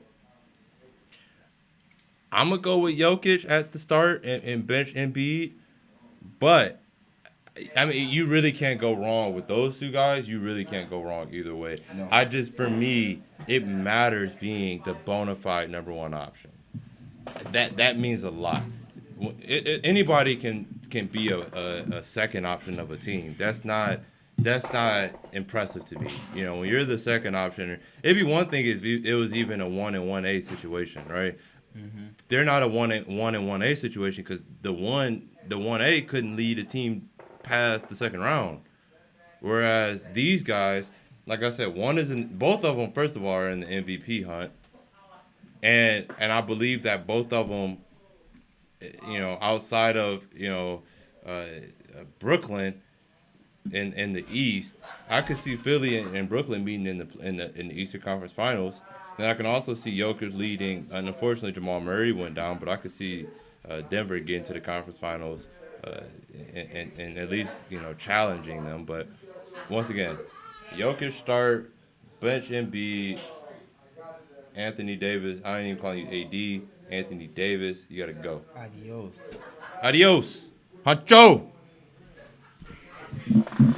I'm gonna take it in the direction you was taking it, Melo. With between Embiid and Jokic, I'm gonna start one of them. They could be interchangeable. I feel like. As far as AD gonna have to be the one to get cut in this situation. Like Melo said, to his point, I see AD as more so of a second option right now. You know, you got the Nuggets who, you know, if they weren't Everything runs through Jokic. exactly everything runs through him. If you take Jokic off of that team, it'd be a whole different team. They'll have to find a whole new organization to their offense, everything. Yeah, I could tell you what Denver would be without What Jokic. they'll be, bro. Out the playoffs. Exactly. LeBron and AD are out, but never mind. Excuse me. Yeah. I'm already knowing where you going with the Sixers situation. They got Embiid, who is another powerful force in the league. Obviously, like Melo said, not as strong as on the offensive end. Still, you know, gonna get some buckets, obviously, but you know, he really shines on defense and rebounding and everything. Yeah, I'm gonna take them two, starting and benching them. Like I said, those are interchangeable, but AD, you got to get up out of there. Go ahead, Jay. Huncho. I'm gonna go before you go, Lamp. And I don't like to disrespect the ADs. First things first. If we going off this season, I agree with y'all. If we going directly off this season, I agree with y'all. But if I'm a GM, none of what you all just said to this season matters. I'll still start Jokic. I'm benching AD and I'm cutting Joel Embiid. And here's my reason why. Like you said, Jokic, you running the offense through him. But my thing is also last season, I mean, that man Jamal Murray was balling, putting up 50s, 40s. You know what I'm saying? So he had a running mate. So my thing is, we'll see this playoffs to see if Jokic can back it up. Because what we are going to see is Jokic and AD possibly in the first round. Now, granted, LeBron will be there. Let's just, we're all expecting LeBron to be there. You know what I'm saying? So my thing is, let's see how it goes. Because Jamal Murray's not going to be there. So we're going to see just how good this Denver team can be without the other All-Star. Basically, I mean, literally, Donovan Mitchell, Jamal Murray that first round, going crazy. That second round against the Clippers, Jamal Murray, not to say that Jokic didn't ball out, but Jamal Murray was balling on a different level. So, like I said, to y'all point, I definitely agree. We already talked about Jokic probably being the MVP this season and second to Joel Embiid. So for this season, definitely I agree with that. But if I'm a GM, for the simple reason that Melo kind of touched on, off talent, I want that talent in AD. So I agree. From the standpoint of this season, I definitely agree with y'all. But if none of that stuff mattered, you know what I'm saying? Embiid hasn't had much playoff success. You know, they lost to Toronto that one year. And then they dropped to Boston maybe one year as well. So, I mean, his track record in the playoffs isn't as great either. So, albeit AD is that second option, AD's still a champion. So, we got to put a little respect on the champion's name. But I do agree with y'all. This season, definitely start Jokic, definitely bench Embiid. You cut AD. Hey, welcome back, AD. AD playing tonight too. When y'all hear this, it'll be on Sunday. But AD just returned today, so hopefully he's having a great game. But that's just my take on it. It's just my take on it. Like I said, I don't disagree with you guys. Real quick, Jamal Murray did ball out in the bubble, but for that season, the same season you talk about, he averaged a grand total of 18 points. But I'm with you. I said I'm with you. He balled out when it mattered. He balled out in the bubble, but at the same token, it's still Jamal Murray. All right. Y'all ready for me to break it down real quick? Break it down, bro. Y'all ready? Jay, I like where you went with that, Jay. I do appreciate where you went with that. Yeah, bro. Yeah, you definitely No, have Y'all were wrong it off. I definitely agree with that. We ain't cutting Jokic or Embiid this season. Them boys balling. They deserve their credit. You start Jokic, you bench Embiid, and adios, AD. Cause look, out of all three of them, who is the most injury prone? Anthony Davis. So I'm not starting my my team around him. And like Melo said, Yeah, Embiid has had his problems in the playoffs, stomach issues, whatever the case may be. And think about it. It took one of the luckiest bounces in NBA history for Kawhi to beat them in Game 7. Yeah, to beat them. But AD has been swept. AD has been slapped back and forth in the AD playoffs has been humiliated in the playoffs. as a first option. Rondo, Yeah. look, the one year they got to the second round, we gave Rondo the credit, not AD. That's neither here nor there. Go ahead. So look, AD has had AD is a great player. First of all, don't let me Super talented. Yeah, don't let me put any like shade on him. He's definitely a talented player. He can shoot. He can put it inside. He can rebound. Defense. He can play defense. But is his defense better than Embiid? Mm-mm. No, I'm sorry. Can he pass like Jokic? Mm-mm. No, I'm sorry. Can he shoot like either one of them? Can No. he shoot like them? No, I'm sorry.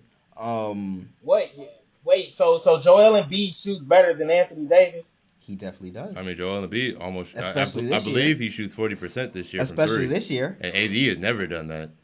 Never shot Y'all giving 40%. Joel Embiid a lot of love this season. Man. I'm not giving I really Joel hope Embiid a lot he of. plays We well benching in the him. playoffs. We still I really hope benching He's him. getting benched, bro. He's getting benched. But I'm just saying, when AD shoots 40% from the 3 on the year, okay, he might be in that spot, but he's not.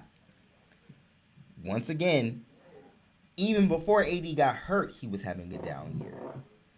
Yeah, He was averaging look, 20? They was talking about he was like I gotta figure it out.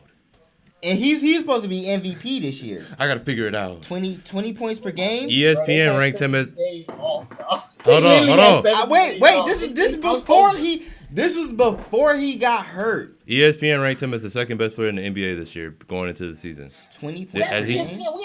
Don't get started on ESPN rankings. Don't. I even didn't do say it was Don't an even do accurate ranking. I didn't say it was an accurate ranking. I just said what they ranked him. Does he look like the second best player in the games he's played? Yes or no?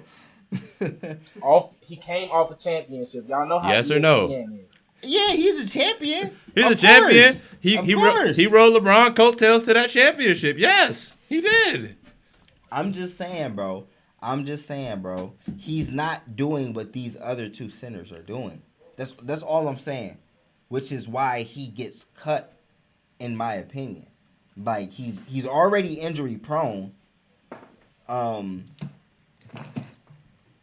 But he's y'all can not talk doing- about AD shortcomings. What have Jokic and Embiid done in the playoffs to just convince y'all that you got to get to the playoffs? Jokic- actually But to play in it? if you give And my thing either is- wait, one of them listen, LeBron, they're a listen, champion. Listen.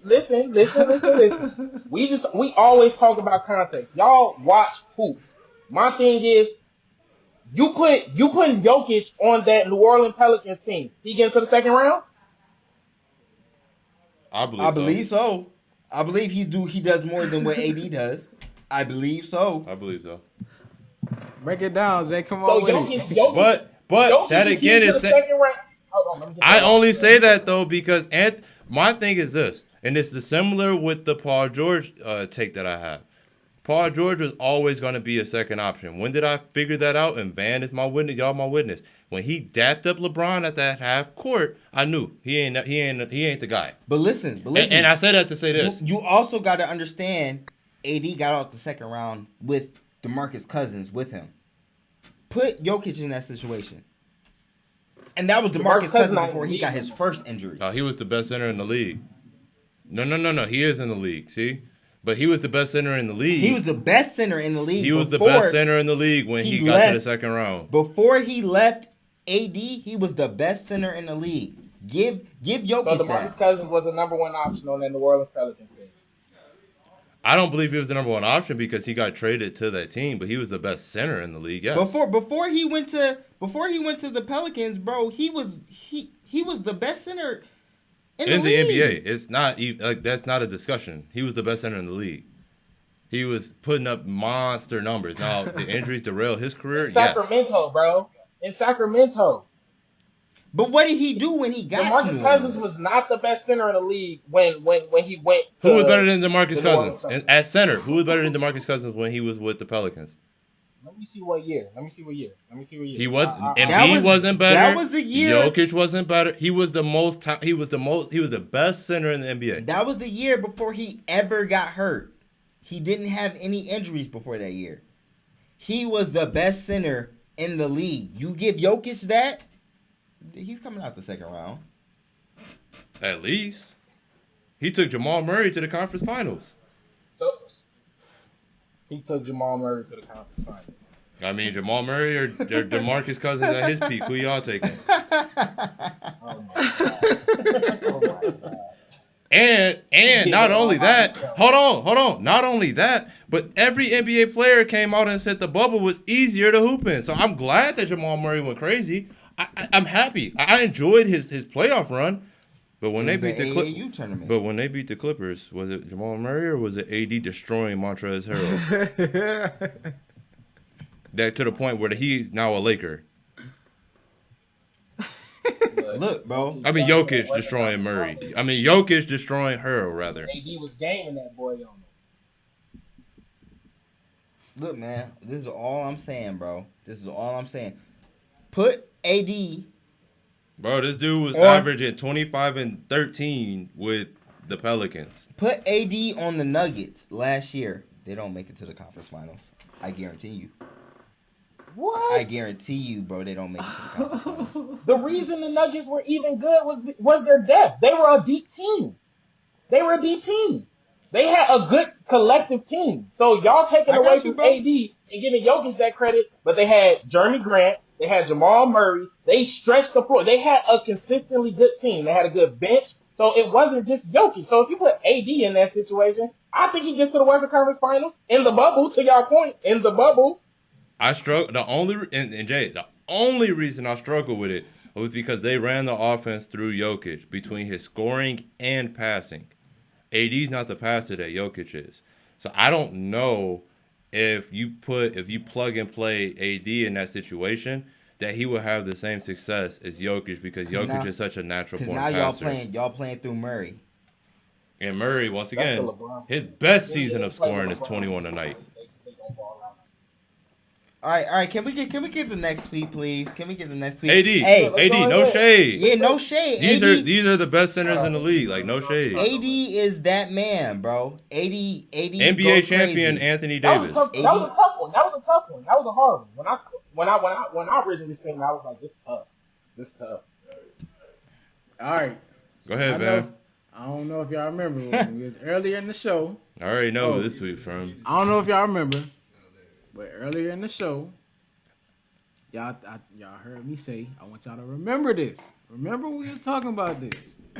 So now we here. So for everybody that can't see, this specific tweet comes from PFF Draft on Twitter. Pro Football Focus Pro- Draft, yep. for those that don't know. Yep, my bad. So the tweet says, which Falcons first pick scenario is the best? So it has 3 athletes on here. First one is Kyle Pitts, the tight end from Florida, arguably the best college football player out there right now. Next is Justin Fields, who is the quarterback for Ohio State, one of the best quarterbacks in the draft right now. And then the last player it shows is Jamar Chase, who is probably The best he's the best receiver in draft right college football. He's the best receiver. He's The the best man's receiver in the draft. if y'all ever hear us talk about Jamar Chase, I always end up saying within the conversation of us talking, the man did not play a full year and he's still the number 1 draft pick, number 1 pick projected receiver At his position. Yes, In his so position, yeah. that's ridiculous. But let's see who I want to start off with, man. Bro, let me go. Let me get mine out the way. Okay, let's get it, Melo. What's the best scenario for the Atlanta Falcons out of Jamar Chase, Kyle Pitts, and Justin Fields? Hey, Van, I'm going to put it back on you. Read. So for those that can't see it, Van, read the response underneath that tweet. It says Pitts is generational talent. Fields is not. Yikes, Do I need to say anything more? I didn't even see that, bro. Do I need to say anything more? You say you didn't see that. That's disrespectful. You go get Pitts. You probably still gonna be a 500 team or whatever you're gonna be. Julio's getting up there in age. You're gonna be able to find a quarterback, right? Like you generally, I don't say that, and I rather this. I shouldn't say you're gonna find a quarterback because a lot of teams struggle finding a quarterback. But what you don't give up is an opportunity to get that type of generational talent, especially when you got a guy in Matt Ryan still on the books for, like I spoke on earlier, the type of money that he's owed over the next 2 years. So essentially, after this year, you get another year or two to try to find a quarterback that could get you where you need to go. Do I believe that Pitts will be better than Fields? Yes. Do we see the impact on tight ends in the NFL currently? Because they're an extension of the wide receivers. Mm-hmm. Yes. Right? You have a quarterback right now, at least serviceable quarterback for the next, year or two. Go and get Kyle Pitts. Go get Pitts. Like generational talent. So yes, I'm gonna keep it short and sweet. You go get Pitts. You secure at least when your backup plan for when Julio is gone. You got Kyle Ridley and you got Pitts going forward. Then now all you left to do is to go out and find a quarterback for the cheap. I would go with Pitts. All right, let me piggyback on that. Go ahead, man. I'm gonna agree with Melo on that. You have time to find a quarterback.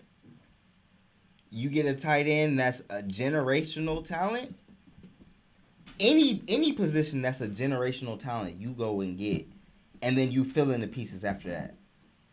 So, and real quick, the only reason this works, Van, is because you have a former MVP and Matt Ryan at quarterback. Mm-hmm. Exactly. As long as you have a quarterback that can be serviceable, like Melvin said, you go and get Pitts because you have enough time to find another quarterback that can be serviceable. You don't need the best quarterback out there. You need a quarterback that can throw and can get it to your receivers, especially if you have like a tight end like Pitts. That's going to, like you said, be an extension of your wide receiver core. So you go and you get the generational talent, and then after that, you can find a QB. You have time to find a QB. You got 2 drafts to find a quarterback. So I agree with Melvin on that. Go and get Pitts. Go ahead, Jay. So the thing is, me being in Atlanta, I know a lot of Atlanta Falcons fans. And one thing that I don't think that should be undervalued is the quarterback position. Especially, we just talked about how a lot of quarterbacks are dual threat quarterbacks. When people rush the pocket in Atlanta, they ain't got to worry about Matt Ryan running out of the pocket. They know he going to get sacked or he going to go to the ground and start complaining. So the only scenario that is right for Atlanta right now is Kyle Pitts. That's the only right answer. You pair Kyle Pitts. First of all, he's going to get a lot of single coverage because you have Calvin Ridley, who just went off last season, and you have Julio Jones. Like Melo said, he is getting up there in age. But one thing about Julio is that guy.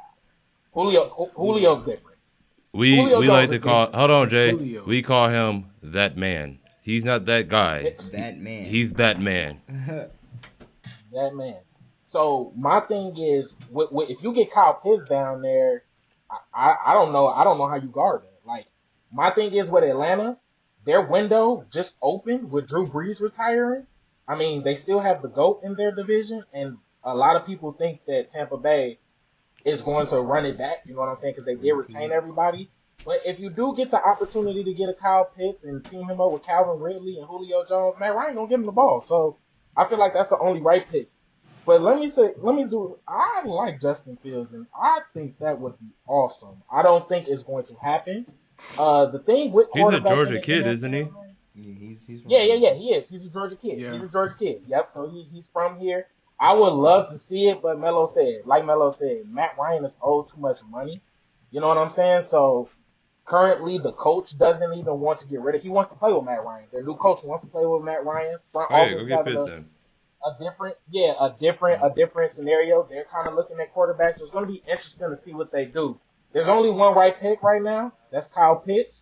Y'all going against y'all defending championships, the defending champions division, and you need offense to be Tampa Bay. So, like Melo said, you get the generational talent, man. How many good tight ends are there? This is Like rare. grade A tight ends. This is Travis Kelce rare. and who else after that? This is rare. Get that next one. No, it's only a handful of just those top tier tight ends in the league. It's becoming such a position that think about it. You can't put a corner on them. You can't put a linebacker on them. You can't put a safety on them. So if you get like I said, if you're able to shore up that position for the next 5 to 10 years, then you got 2 drafts after that to try to find the quarterback position, or however long, right? But you at least have, like I said, a former MVP at quarterback still that looks more than, like Matt Ryan still looks more than serviceable at quarterback. Yeah. Facts. Yeah, I agree with all of y'all. Kyle Pitts is definitely the way to go. In Justin Fields and Jamar Chase situation, I really wouldn't see Justin Fields blossoming too well in Atlanta. Honestly, that's just me personally. Jamar Chase, they really don't need him. They already have receivers established. They already got Julio, which we know who Julio is, and then they got Calvin Ridley also, which they have I say the Atlanta Falcons have a good supporting cast of receivers. They got Russell Cage, which he's decent, and Christian Blake. They picked up Patterson too. Exactly. Cordell, they got some nice supporting pieces. But I feel like with the wide receiver position, I feel like they have enough within Calvin Ridley to have that established. Number one, once Julio leaves, Calvin Ridley is going to be that person for them. So I feel like they already have that set in stone for down the line. They got him. Now it's just establishing that tight end position. They got Hayden Hurst right now, which Hayden Hurst is a decent tight end. Yeah, he's a pretty good tight end. Hayden Hurst is nice. But when you think about, like we said, this is generational talent right here. Like, this is rare. Kyle Pitts is cut. I don't know if anybody knows, but obviously with me being a football head, I am. There was a player from back in the day. His name was Kellen Winslow. Kellen Winslow was cut as heck. Like, as heck. That is who Kyle Pitts is compared to. And Kellen Winslow is in the Hall of Fame. So I can see Kyle Pitts being, mentioned in the categories of the Travis Kelce, the George Kittles, those top tight ends in the league. And this is just something that the Falcons can't pass up on. With them having Matt Ryan already under that contract, they own them that money. This is the best scenario they could really get themselves into. Get Matt Ryan out that contract or whatever. Matt Ryan is somebody that's not a great quarterback, but he gonna get the job done. In my eyes, at least somebody else might see different. But I feel like them getting Kyle Pitts is pretty much the best setup for them in this scenario. Let's get it. What's next? What's the next tweet? That was a good tweet. Yeah, that was a good tweet. Yeah, man. I like that. I thought y'all liked that. Oh, I was hoping somebody picked this, bro. I was hoping somebody picked this. This gotta be Melo. Why you gotta be me, bro? Why you gotta be me? This you? Hey, man. Listen, NFL Pass is an expanded jersey number rule, meaning you'll likely see running backs, linebackers, defensive backs, and tight ends wearing the single digits this season. I'm curious to hear what y'all feel about the new rule that passed in the NFL, essentially making it more college-like as far as their numbering system goes. For those that may not know, the wide receivers had to wear, I believe, 10 through 20 or 10 through 19, and then or 80 80s. through like 89. Yep. Running backs were like 20 through 49. Linebackers were 50 through maybe like 70 or 40s through 50s, I think. 40 through 50s, right? So opening up those numbers for those positions. Obviously, the NFL is, you can't just go out there and pick any number you want, but they are, giving that ability to some of these positions to be able to have that flexibility in picking some of those numbers. So, fellas, I want to hear y'all take. I'm gonna go Van because I know Van is a big football guy, and I want to hear what Van has to say about this. So, Huncho, Talk to me. Joe. Yeah, I really don't. Honestly, I'm kind of torn, bro. I'm torn, bro, because I'm used to the NFL. I'm used to this traditional look at the NFL, like Melo said, with those players being only allowed to wear those specific numbers. Quarterbacks is 1 through 19. Running backs 20 through 40, like Melo said. Whatever. I ain't gonna go through all that again. But I'm just so used to the tradition, the norm, and everything. But like when it comes to college football, them single digit numbers hit different, bro. I ain't gonna cap. Them single digit numbers hit different. But that's the difference. It's college football. It's NFL. College football, NFL. This is my take on it. I don't know, bro. I can't get with it, bro. I just can't. When we play Madden, bro, and when we be on the franchises, Get with it. bro. When we be on the franchises, bro, we be on Madden. People be changing their numbers to single digits, bro, and it just throws me off. Like it's just, I don't know, bro. I don't know how to feel about this. Honestly, I really don't. So can I go after you? Yes, you Whenever you can. done. I'm still debating on if this is something I want to agree with or disagree with. This is tough, dog. Wait. So do you agree or do you disagree? I don't know yet, bro. Go ahead, Lab. Go, Lab. Go. So look, bro. Y'all want me to break it down real quick? Break it down. I'm gonna break it down. So look, I agree with this. This is a big rule change. This is big for NFL, and I'm gonna tell y'all why I say this. So it is, and this is for the players that want to get their coins. The players that want to get their coins. For the quarterback position, like you said, you could pick 1 through wherever the case may be. And for a person that likes to buy jerseys, I know for a fact, single digit jerseys are just sexier to buy. Facts. Like, to be honest. He ain't wrong, bro. To be honest. No, he's Like, fair, if yeah. I'm a wide receiver, bro, I don't want 88 because nobody wants to wear 88. Now, it's a difference is ugly. if you have the talent. If you have the talent, like, for example, Luka is so talented that I believe his number is 44, and this is just to bring NBA into it. You said I Luka? believe his number. Luka's 77. He's 70. 77. No, That's even I'm tripping. uglier. I'm tripping. 77. Hey, bro. man, y'all not going to come at my sevens like that. 77.5. But I'm tripping. I'm sorry. Look I'm at sorry. Jay-Tay. Look Bro, don't pay attention to Melo. But I'm sorry I messed up his number, but I knew it was up there. I knew it was a double-digit number that was the same. Damn, you all right? I just picked number 44. But look, 77 is the same. It makes the same case. He's so talented that people are willing to buy the number 77 on a jersey because they like him that much. Now just imagine if you're a player that's making your way. Just imagine if you're a NFL player in your sophomore season and you're number 87 or 90 or something like that, bro. Don't nobody want to buy that jersey. But if you're number 3, if you're number 2, if you're number 8, bro, people are going to buy that. That's coming off the shelves. So just to make a point as like that players that want their coins, like of course I definitely want a single digit number because everybody's going to know. And another thing, in the NBA they can see your face. Yeah. In the NFL they cannot. They So can't. they're going off of your number. So if they automatically like your number, like, and this is just jersey sales. Your jersey sales are going up. But that's just me. That's just me.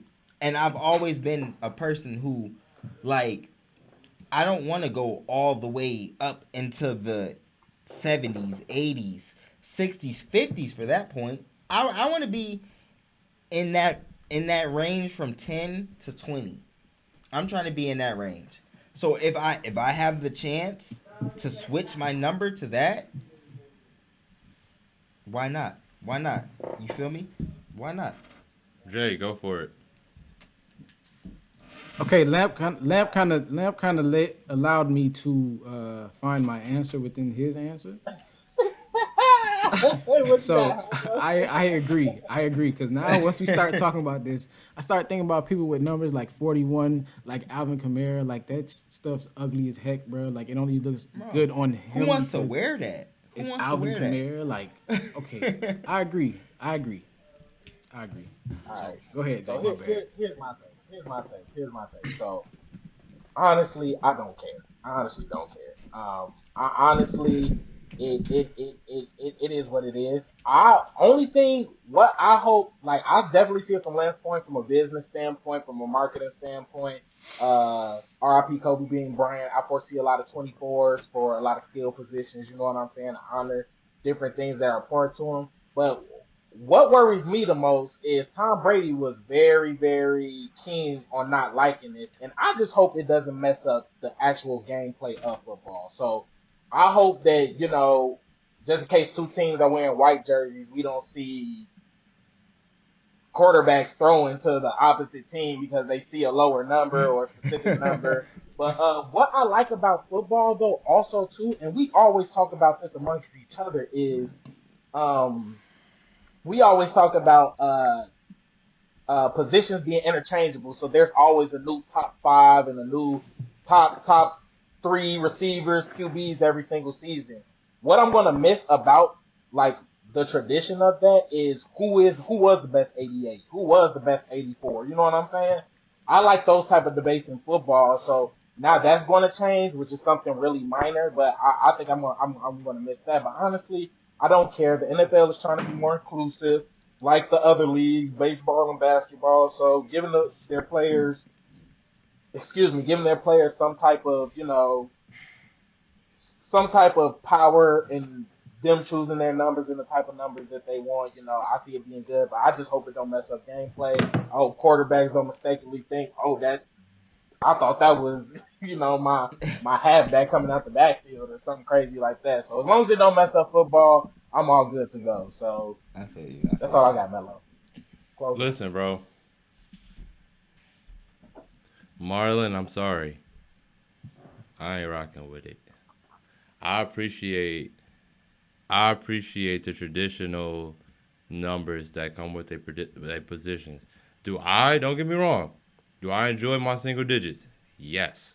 I love my single digits. I love numbers more than anybody else do, as far as when it comes to jersey numbers or anything. That's big to me.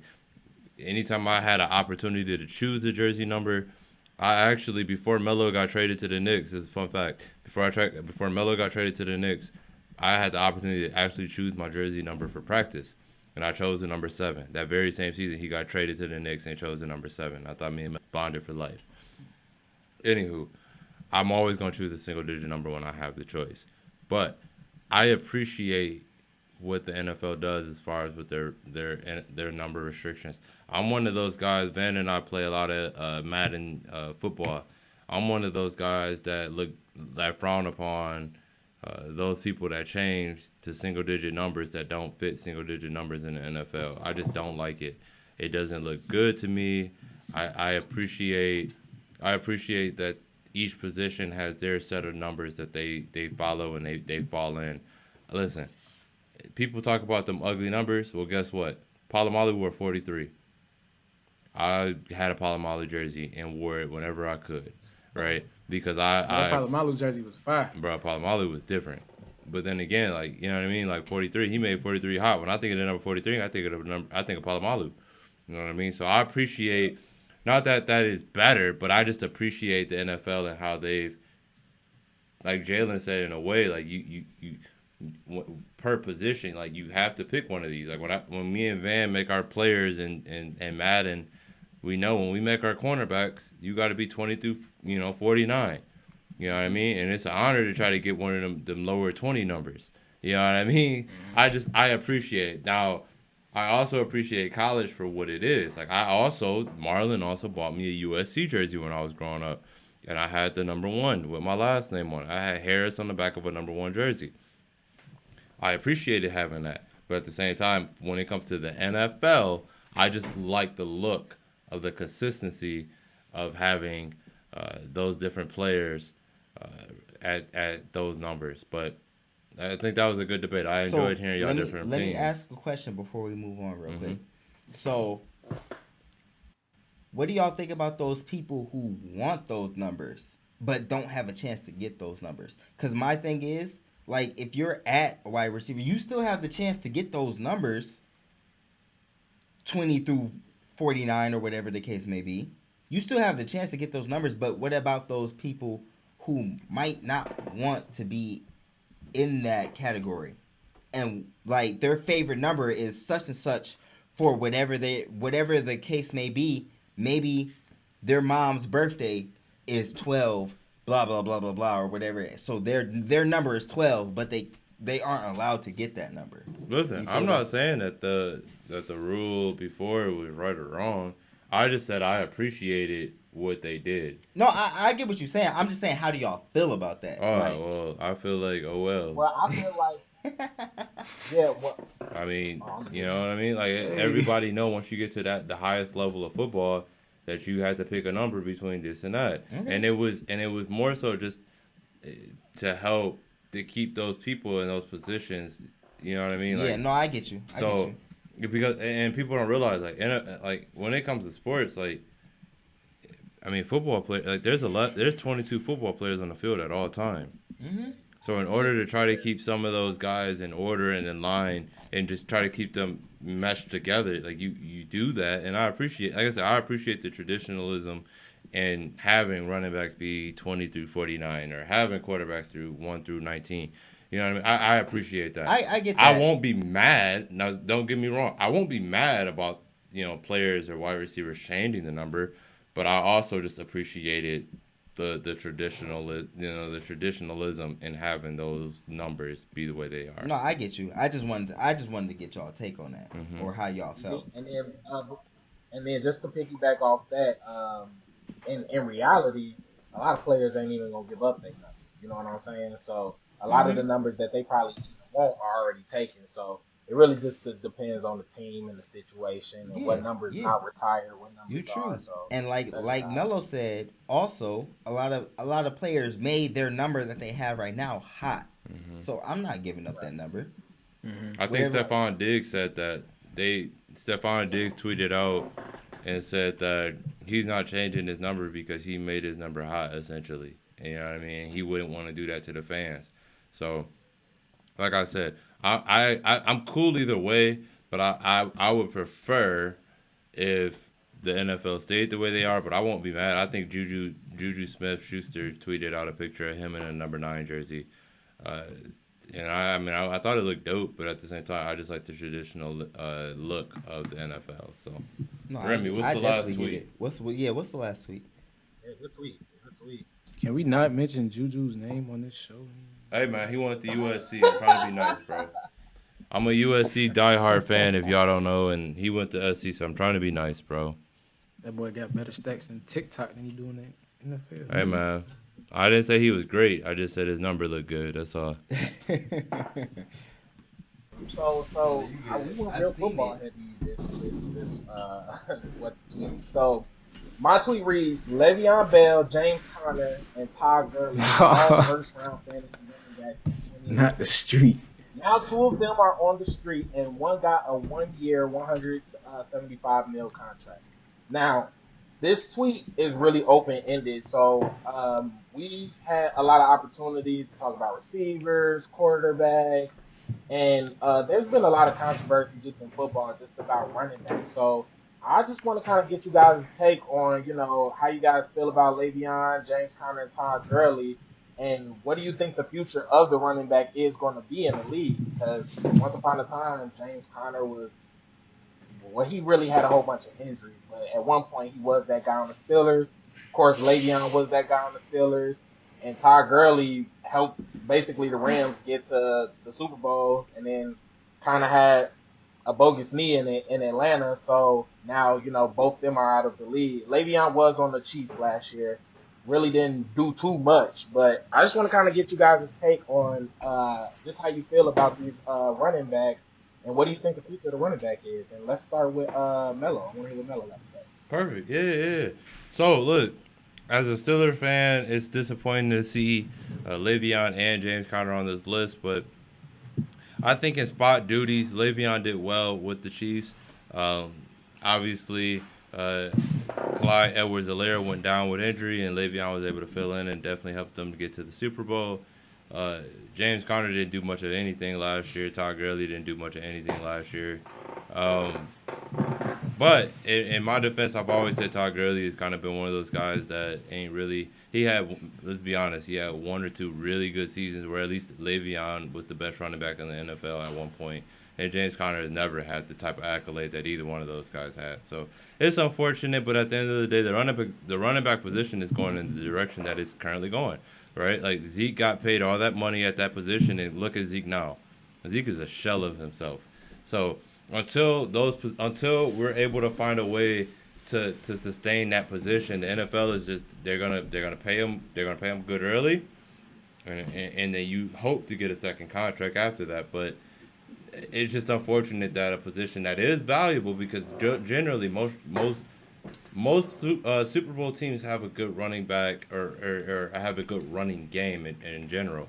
So to see that the running back position is where it is right now, it sucks. But at the same time, the facts the facts show that the running back position is the shortest lived position in the NFL because, I mean, you're getting hit 30 plus times a game. You know what I mean? Whereas most positions don't get hit that many times per game. So it makes sense that, even the top guys have fallen off, a cliff that quick. But I don't see it changing until we find a way to protect the running backs. Either protect the running backs or try to prolong their lifespans. But Van, let me hear from you. Man, I ain't got too much to say on this whatsoever. First, to jump off the rip, I had two of these running backs on my fantasy team last year. Oh yeah, well you didn't do that well then. So you weren't that good. we ain't gonna say no more on that topic. I drafted Todd Gurley one time and will refuse to ever do that again. And that was when he was still like on his up and coming rise. I'm straight. This was probably the worst fantasy team I've ever had. I usually have depth at the running back position. I had zero depth at the running back position this year. But as far as these three running backs on this list right here, they all washed. I'm just gonna say it, point blank. Period. They're done. Le'Veon Bell has had his run already. He had his, like I said, he had his run. James Conner was never. He was never that guy. Right. To me, Todd Gurley already had his run. Like, they battling injuries. I don't see too much coming from these running backs in this list right here. As far as the running back position for the NFL for years to come, I feel like we're going to start seeing more of those running backs like Christian McCaffrey or like Alvin Kamara, where they're getting really involved in the receiving game. Simply because I feel like teams are trying to get into a faster paced tempo sort of offense kind of deal, and having those fast running backs that can give you yards in the running game but also be versatile and give you yards in the passing game. The Dalvin Cook is more so heavy in the rushing game, but he gets involved in the pass game as well. He's one of them. So just having those backs, I feel like that's the direction it's really gonna go. I really don't see we're gonna see too many of the heavy backs like Derrick Henry. Like that's it ain't too many more of them coming around. I don't feel like, but I don't know. We gonna see though. We gonna see. As far as these running backs though, like I said, they're finished.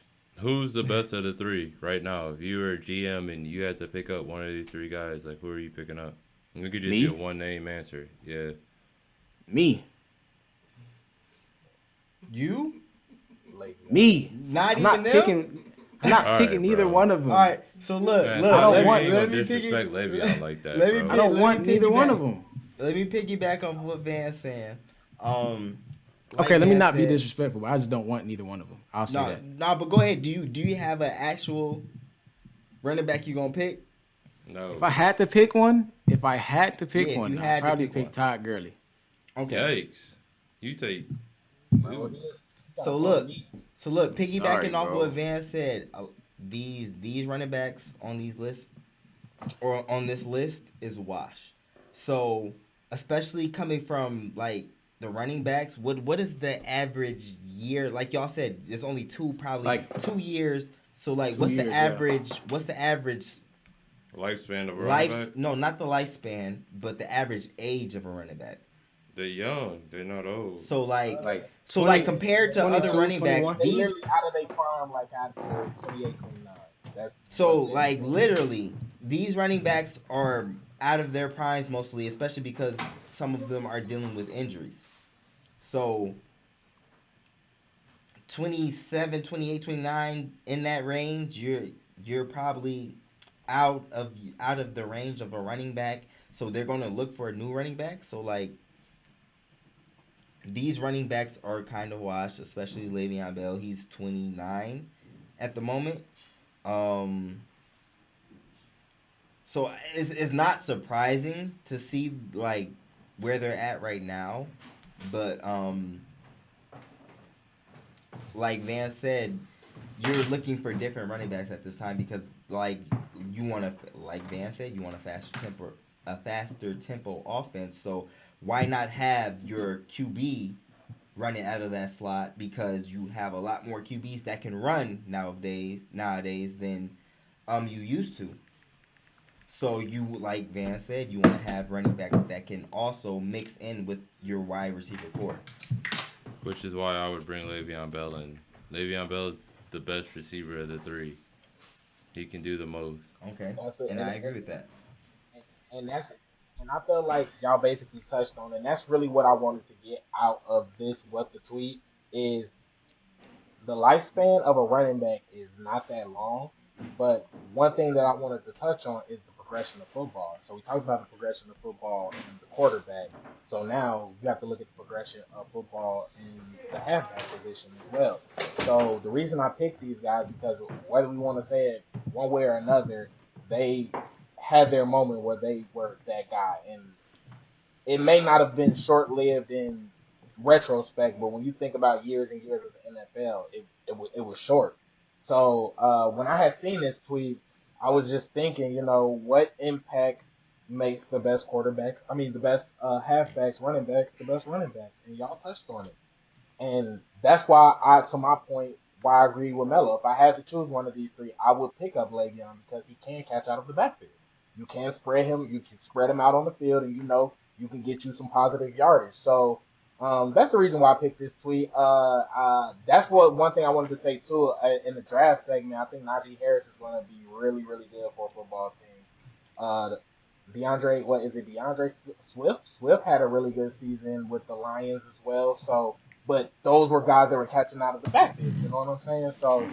I want to see this position, like Melo said, I want to see the guys get more protected, and live out these longer careers because, like Melo said, in order to be a good Super Bowl team or a good contending team, you got to have some type of running game. So, yeah, man, we had a lot of football today. Facts, man. I got big hopes for DeAndre Swift. I rock with DeAndre Swift heavy. I'm hoping that he is able to find a good position or spot in the league where he's useful and is able to really blossom like he needs to.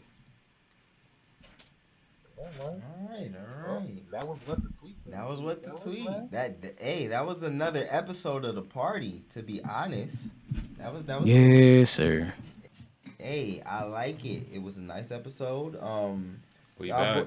Y'all boys really spoke. Y'all really spoke on some stuff today.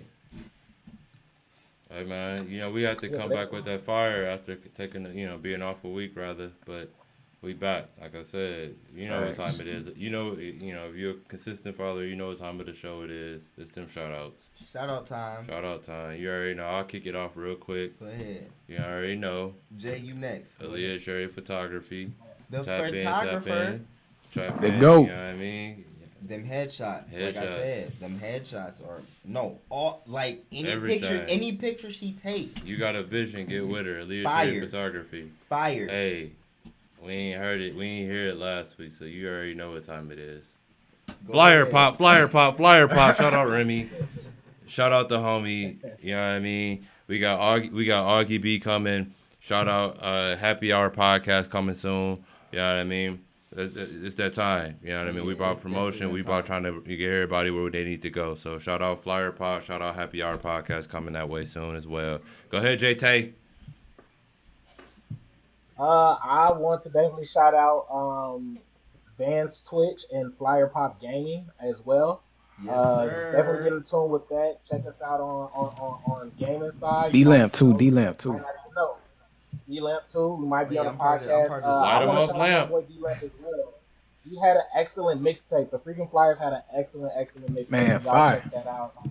And I I want to appreciate use y'all, my man. last shout out. Simply say rest in peace to the dog DMX. Man, didn't get a chance to say it last week.